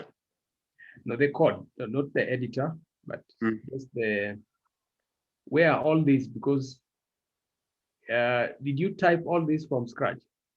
No, I mean, see, I was checking on the tutorials. Yeah. And then I was just trying to get them copy paste, and then I just try to edit and test, and then try to consult someone, like ex-colleague and stuff. Yeah, some guidance, just for guidance, because it was not easy. Yeah, because the main thing is not just having code, but understanding and knowing why am I using this? Is it the appropriate tool? Yeah. Can I replicate it next time I'm asked for the same product? That's basically why we are doing what? We are going through this this process. Okay. Yeah, we know that you can go outside there, pick some code, and get some fancy web page, things like that. But if you're not developing the product that you wish, then it becomes, that's where the problem comes.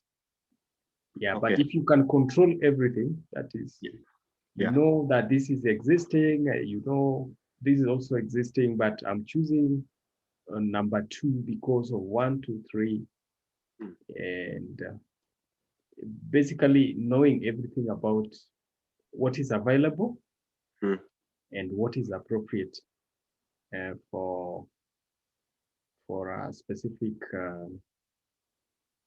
product like that you want to develop. Okay, yeah, I'll just check on that, and then I'll if anything, I'll get back to you. Yeah, so you need to check first the framework that you are using. Yeah. Yeah, because whatever you have is a framework. Yes, it is a framework, and you need to understand which one it is. Can you show us how you are connecting to the database?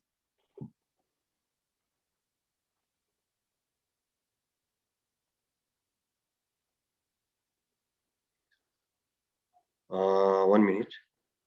Okay.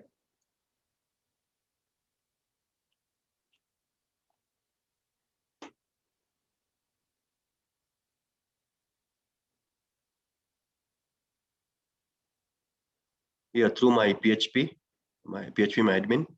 Yeah. Yeah. Okay.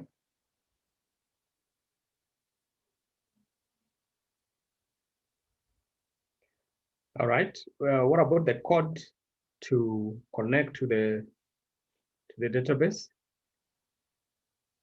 You just go to the code. My directory? Yes. Oh yeah, 1 minute.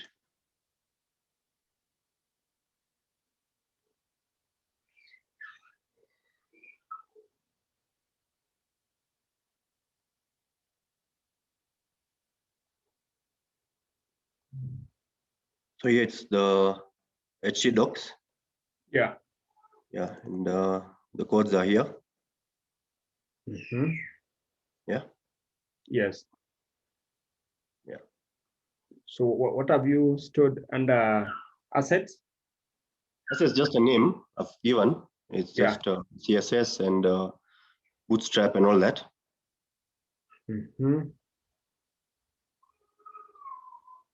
Yeah, you'll also have to look at the naming of the files. Yeah. Yeah, so that they are also straightforward. And okay, so yeah, just tell us, because that's very important in terms of connection to the database. Just try to share with us how it is connecting to the database. Using my local host, or? Yes. Yeah, it's using my local host. Yeah. MySQL, the database is connected through MySQL. Yeah, but the code that connects to the database, the code, the code that links your application to the database. I'm not understanding well because I'm not. Well, from the page, from your web page, yeah. when you are storing information to the database, there is a code. There's a code to do that bridging. Is it the core? Yeah. The core in the core, like configuration. Yeah, you need to tell us. You're the one who needs to tell us that. So it's through the local host. Yeah. And I've just made a connection, like configuration of the connection, the core. Yes. So that is how. Like I'm not understanding exactly, but I'm just trying to see. Yes. Because it was a very short time. I will just try and put codes and all that. Yes. So I can just get back to you on that exactly, or you can just advise. Yeah, it's actually on that part of where you do it's just basically the configuration. Yeah, the configuration to the local host. Yeah. And yeah.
Kavit?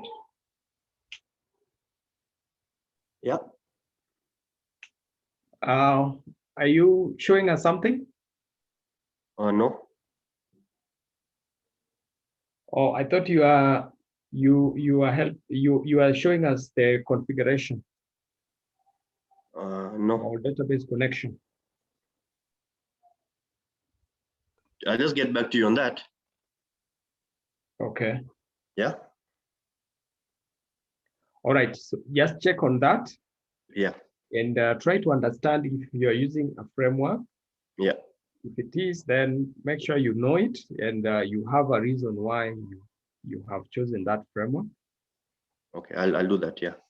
Yes. Okay, There's thanks. no problem choosing a framework, but if you don't know, that's where the problem is. Okay, I'll definitely let you know. Okay. Thanks. Thanks. All right.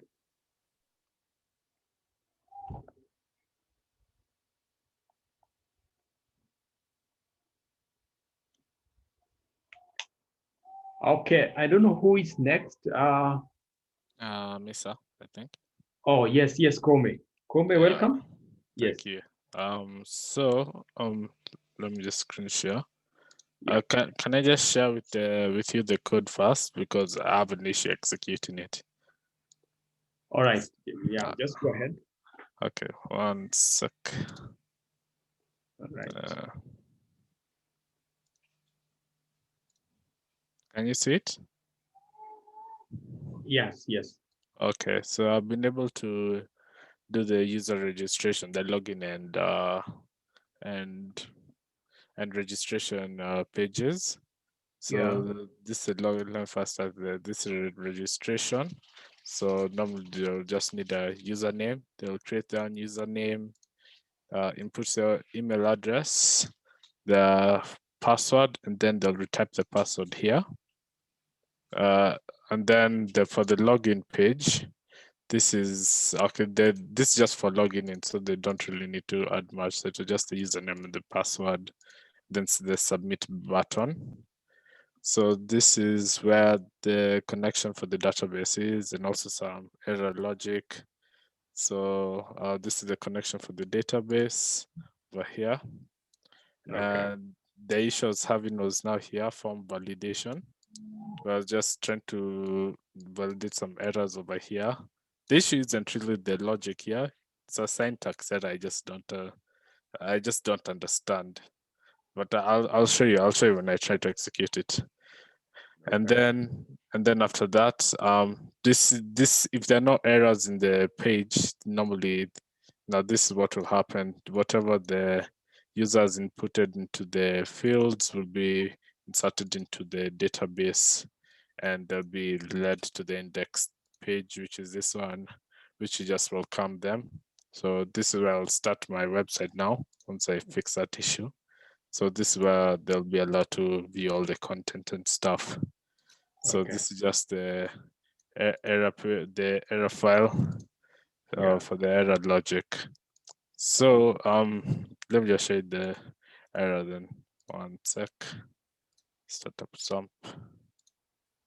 One moment.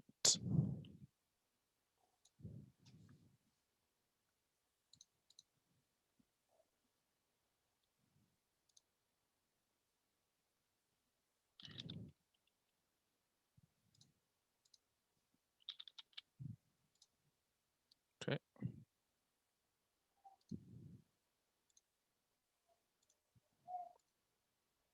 Oh, okay. So this is the database I forgot to show. This is a database. It's a simple one.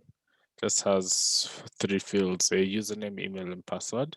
So the issue I had was just this error, which is a syntax error for this bracket in the connection page, in the server page.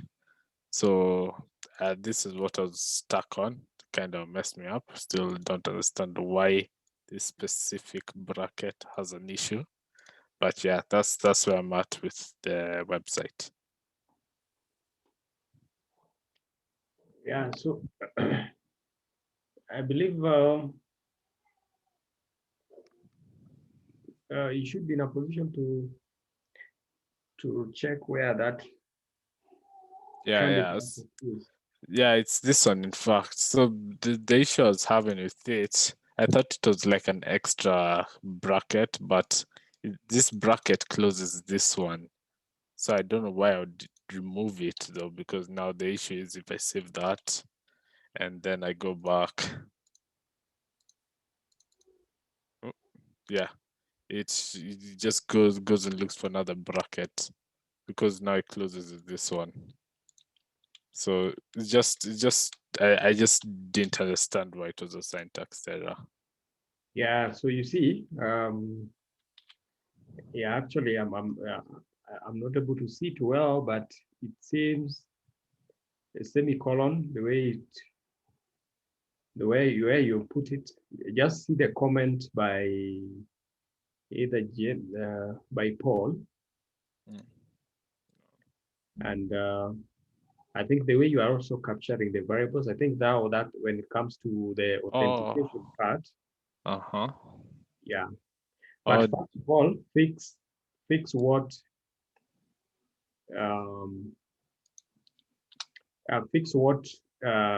Paul has said. Just remove the semicolon. Yeah, I'm trying that right now. Actually, thanks, Paul.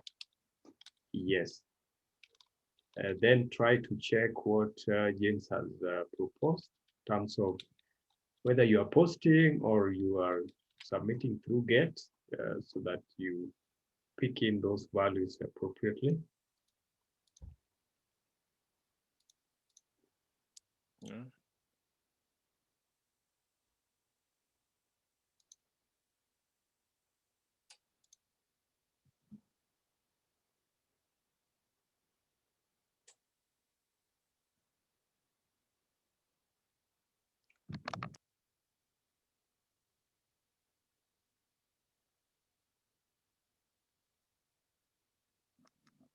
James, what do you mean by the connection?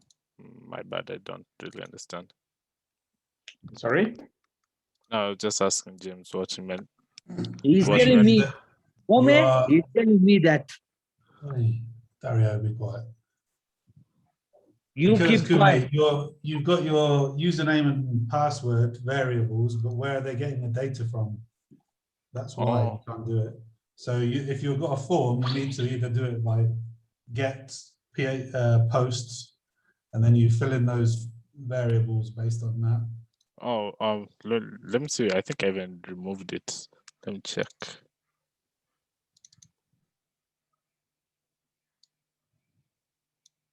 Right? No. Let's see. Okay, now you are not sharing your screen. Oh, sorry. My bad. There you go.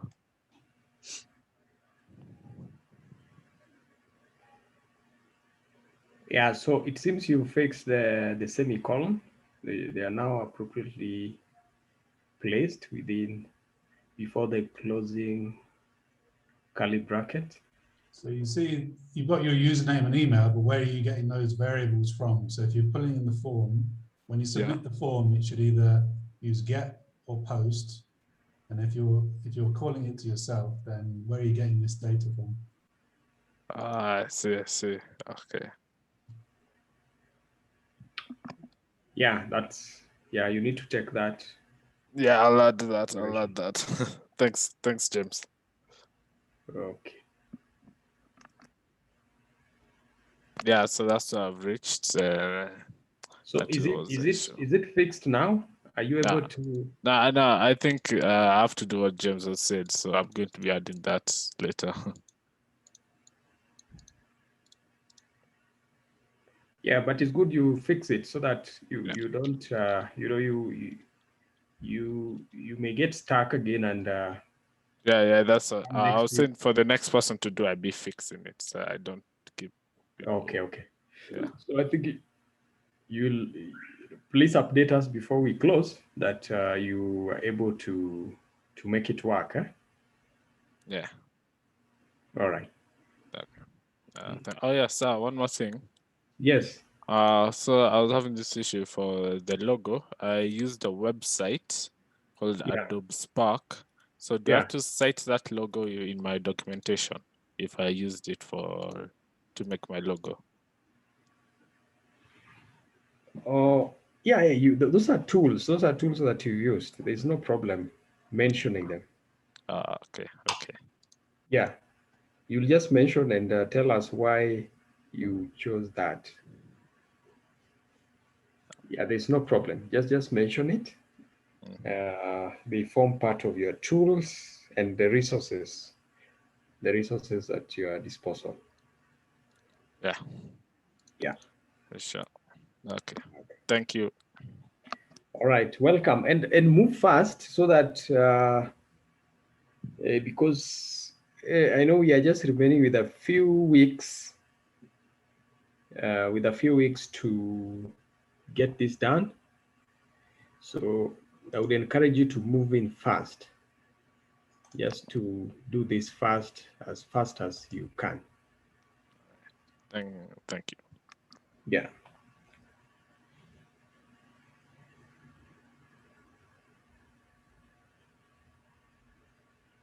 All right.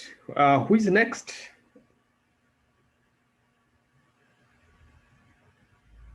Dashil?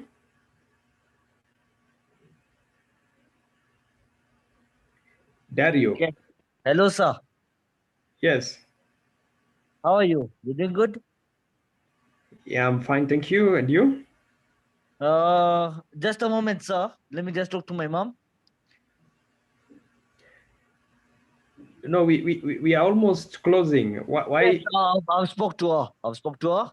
Yeah, it's my dinner time. Yeah, so yeah, I spoke to her. No problem. I have nothing to share. That is what I learned in cybersecurity. So I have nothing to share. What I have, I will share it to you personally on email or in WhatsApp. Yeah, because there are people in class sharing codes. They are sharing codes, and I've seen the codes they're sharing. That is my complaint. Yeah, and then this person talking about 200 years. Nah, you're an idiot, you too. No, we'll stop. We'll not tolerate that here. No, I am very angry on James Hasty.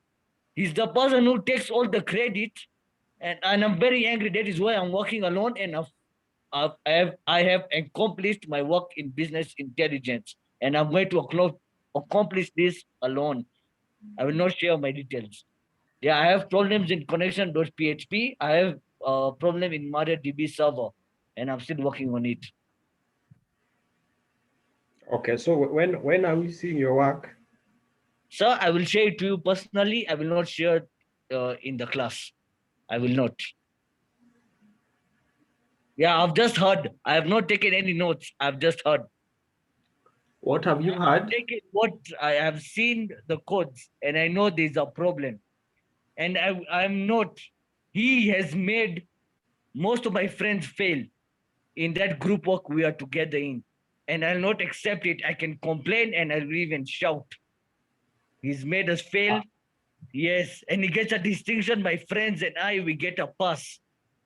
And that idea was through everyone in that group work, and then he makes it his own, and then he restricts access. That is not allowance. That is very rude. Yeah, and we made that idea together. Excuse me, sir. Sorry for my misbehavior. Have you made a formal complaint? No, I have not. Because the other guys, they want to be in his team and they want to get a nice grade. And I don't mind getting a bad grade because I'm doing it myself. And I'll work my best to accomplish it. Everybody wants the best. So you No, everyone wants the best. Excuse me. Everyone wants the best. But why does he do that? I have example. One of them is in class today called Diego. He will not speak a word. I know, but I'm going to talk on his behalf. I have a friend called Louis. I have a friend also called, I have so many friends that were in that group, and he made everyone fail and to get his distinction.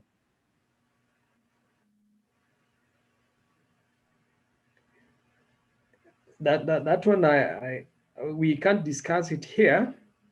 Yes, sir. So I am not sharing something that I've learned through Pearson, and I have a certificate for it for Pearson cybersecurity. That is CompTIA plus security. That has told me not share your screen, do not share your face through a webcam. No, that one doesn't apply. Because but that, sir, that is what I have learned. What you are learning here, whatever work you have, nobody can steal it. It's not about the code. No, he's done it. If he has done it, he'll be there or he's silent. He has nothing to say right now. He'll be silent because he's done it. If he has something to say, he speaks. James, can you hear me? Speak. No. Nothing. Dashiell. No, I'm very angry because of him. I have to work alone in another project, and I have to take stress of 5 people alone. That is it's killing me. That is killing me. I have to take 5 people stress alone. And don't type, James. I can see that chat. Yeah, speak if you have to.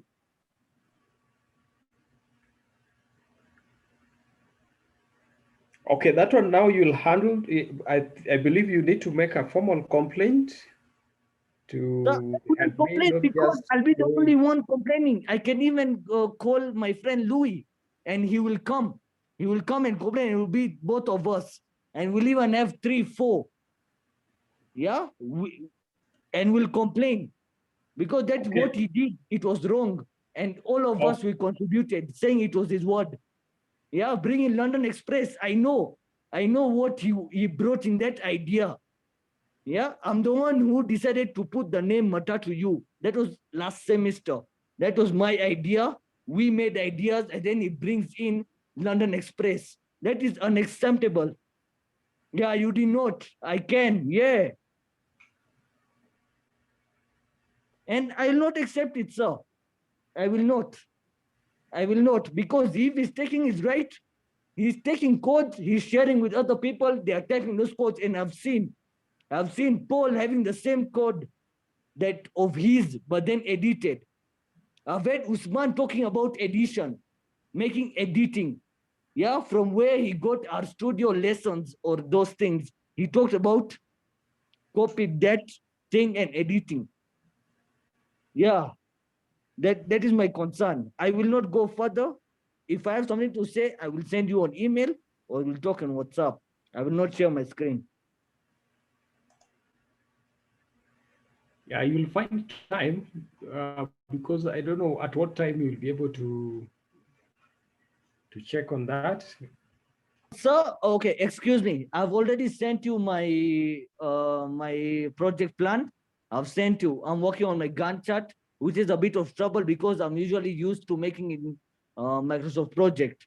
But then I don't have Microsoft Project, so I have to make in Excel. So it's a bit challenging. So I've made my project plan. I've sent it to you, sir. Thank you.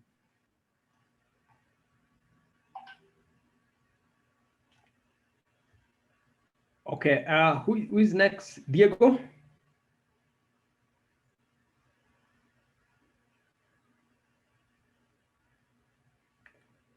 Diego, are you there?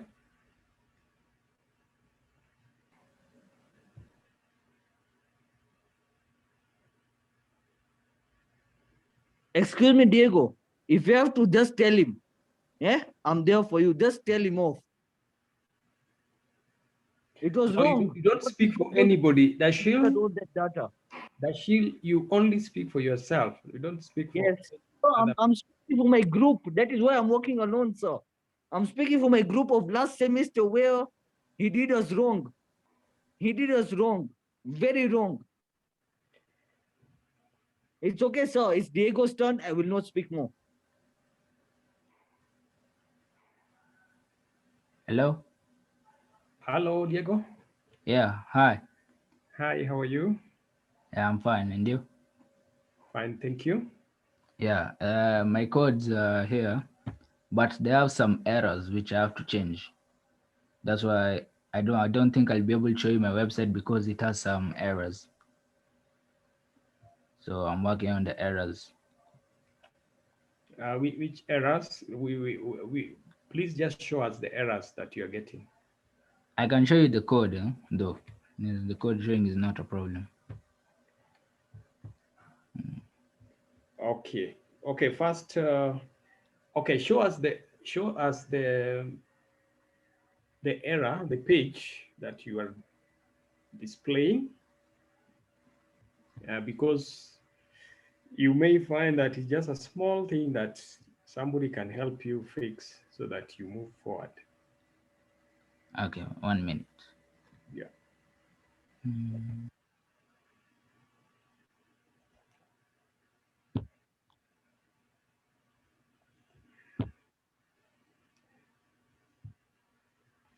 And I want you guys to take this positively. Remember, whatever you do, we are learning very many things. We are learning group work. We are learning about self-discipline. We are learning about relationship with others, because you'll not be developing your product by yourself. And the other thing is that whatever you're doing is not the newest thing. Whatever you think maybe the new thing in the market, you will get surprised that there's actually a new product or a new thing in the market. If you're using a certain technology, you realize that there's a new technology that is outside there, which is easier to use, which can Well, help you excuse me, sir. come up with a better product. Excuse me, Mr. Ishmael, just a moment. There's a chemical called Botox. Yeah? 4 grams of that chemical can kill everyone on earth. That is what I'm telling you about my knowledge. Dashil, thank you for the advice, but leave this because we have to follow the guidelines, we have to follow the curriculum, how it should be. So 1 minute, huh? Let's proceed.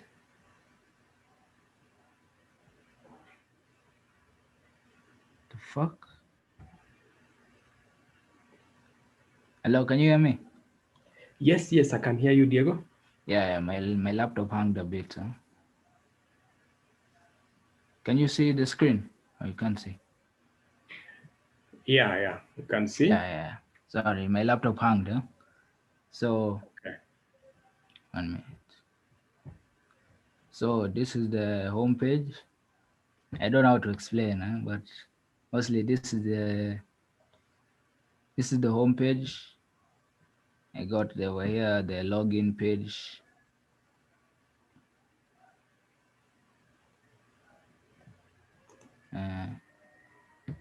Got also about page. This is the SQL. Over here, this is the registering of the client, of the people who are going to, like, what I'm making is people to be able to register to be able to be part of the games. That's what I'm trying to make. So Just come on again. I'm saying, yeah, what I'm coding for the game, the Olympics, the Fun Olympics, is for the people who want to register to be able to participate in the games. Okay. That's what I'm doing. Yeah, and I believe you are following the requirement specification document. There's the functionality. Yeah, that's what I'm doing. Because it's my first time coding, so it's taking a long process. You have not done the web development module? No, I've done it, but as in coding, it's my first time coding. That's why I'm using like YouTube to help me code. I'm using W3 Schools. That's what I mean. Okay, now, okay. And then this also for the tickets, the pricing, the booking. So that's all. Okay, so which kind of tools are you working with? What do you mean? The kind of tools, okay. I see you have PHP. Is it a framework or is it a raw PHP? It's a framework. I'm using PHP and SQL. Say SQL over here and PHP. And on the styling, what are you using?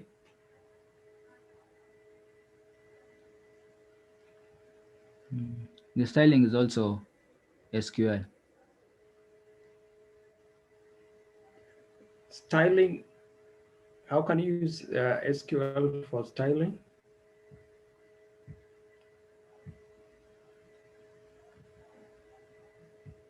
No, it's not yet complete. So yeah, but you need to get those things right. You need to get how those tools are used, why. Yeah, I'm trying to also figure out, no coding, it's not for everyone. That's why I've tried to figure it out. You see, there's errors over here, trying to sort them out. Yeah, but then you need to move with speed. Yeah, you need to move with speed because I'm seeing a scenario where we'll be having this maybe in the next 3 or 4 weeks. And yeah, we want a website that is functional, having the features that you talked about. Yeah, no problem. Yeah, so how are you going to do that so that you? No, I was actually even working on it as we speak. So, but but I'm almost done though. I think maybe by the next time we have this class, I think it will be done. Yeah, but I want us, yeah, this also applies to others. I want us to dedicate more time to this, because it is very hard if it reaches a point where you have a few days to submit, when you realize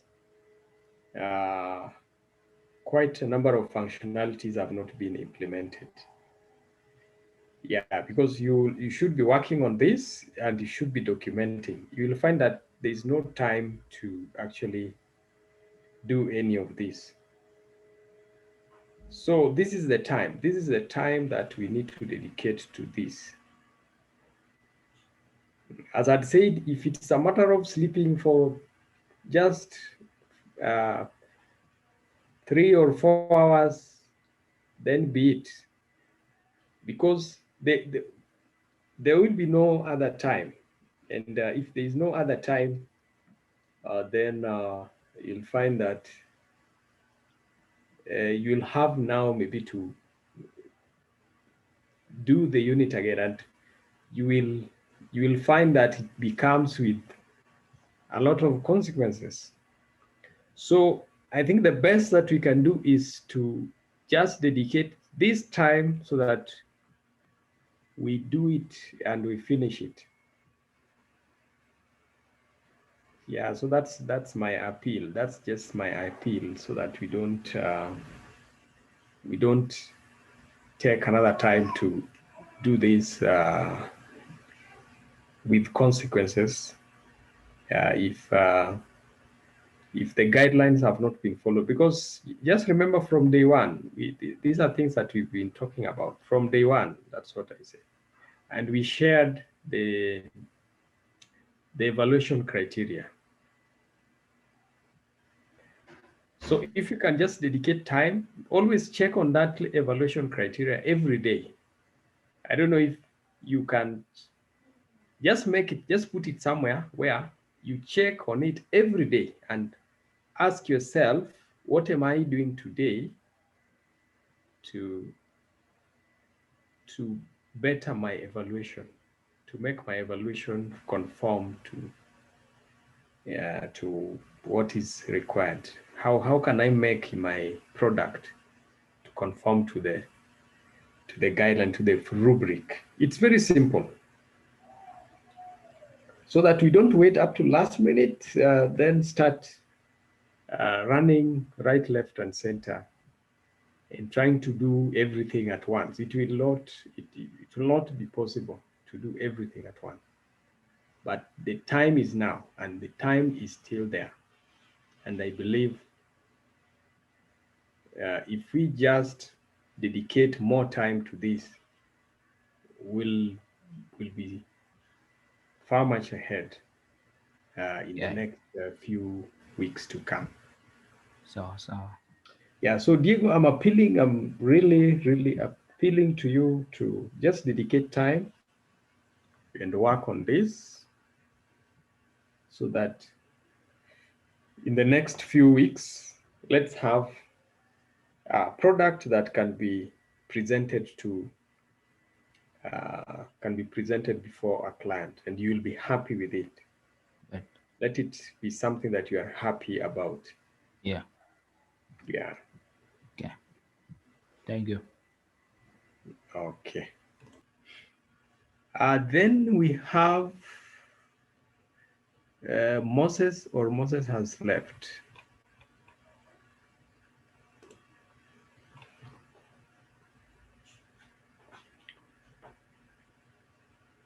Seems Moses has left.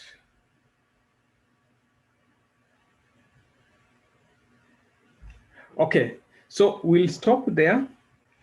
But I'll appeal to you to dedicate more time as I talk to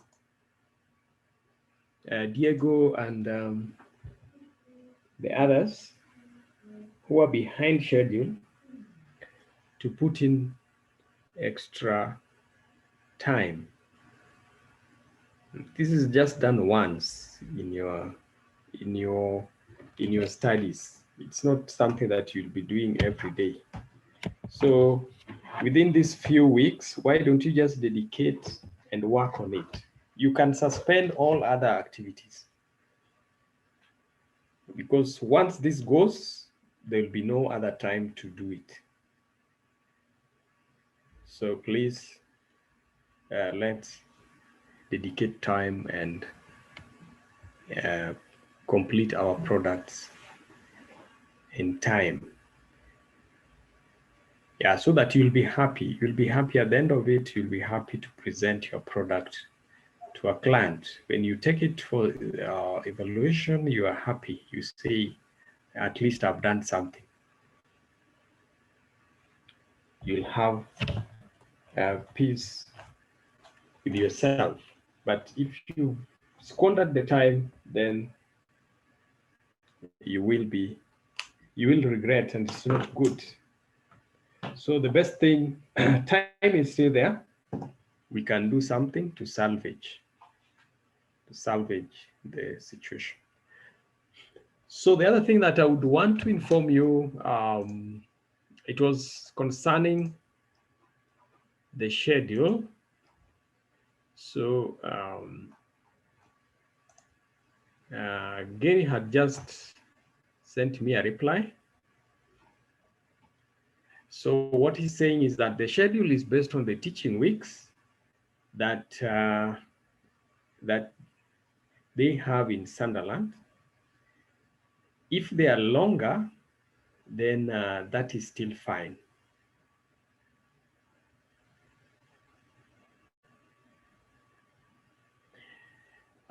He's also saying that, yeah, this year he has adjusted different projects for top-up based on their experience. So there's no need for a login system if you are doing applied business computing. Yeah. So you don't need to implement user registration or logging in, provided you have a functional website. So that is the information that he has just replied concerning what he had the other week but one. Yeah. So with the project schedule, make it, you can start from week 1 up to the last week when you'll be submitting. There's no problem about that. That's what he has said. Yeah, but the schedule is based on the teaching weeks that are in Sunderland. But for us, I think, because we are going up to a bit late, he's saying there's no problem about that. If you include the weeks that you will still be working on your project, there's no problem about that. So I believe that is clear, unless somebody has a question on that.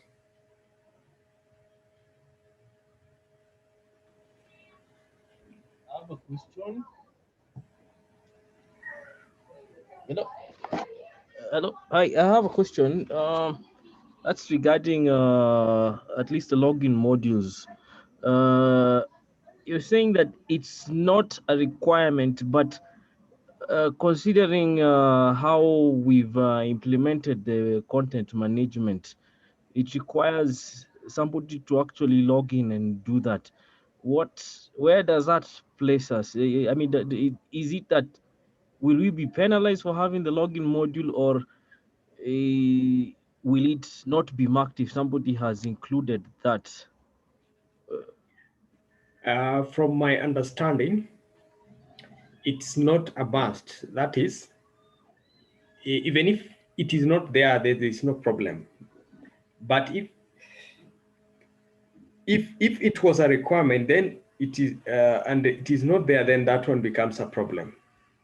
But if you have it, doesn't mean that you will be penalized. No. It just means that you have done extra work. So it is not, you'll not be penalized, provided whatever you had stated, you had specified as the requirements have been met.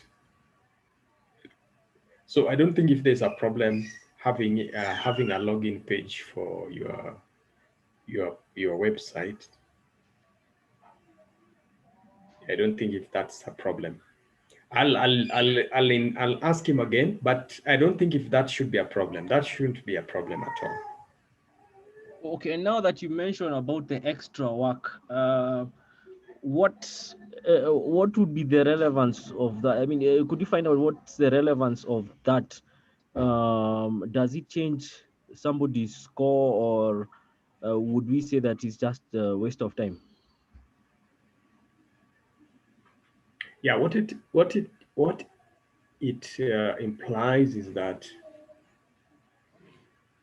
I think based on the experience of the ABC students, I think at this point, some are doing this for the first time. You can remember the case of Usman and let's say Naval. Yeah, they have not like done any module related to web development. So I think based on the experience, he was seeing that most students who are interacting with this module for the first time were finding it a bit hard to implement functionality related to login and registration. Yes, but that doesn't mean that if you've implemented the login and the registration, that you've done any wrong. It's an advantage to you because you've done extra, you've gone beyond. Yeah, so I don't think if there's any problem with that. All right, thank you. Yeah.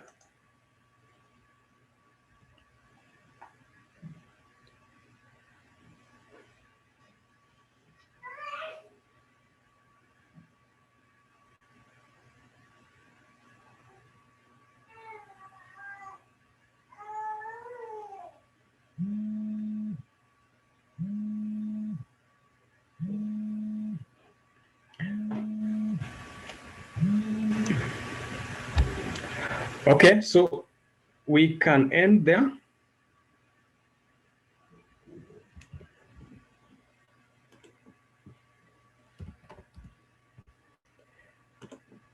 Okay, thank you, sir. Have a good evening. Okay, have a good evening too. Thank you. Bye-bye. Bye. Okay.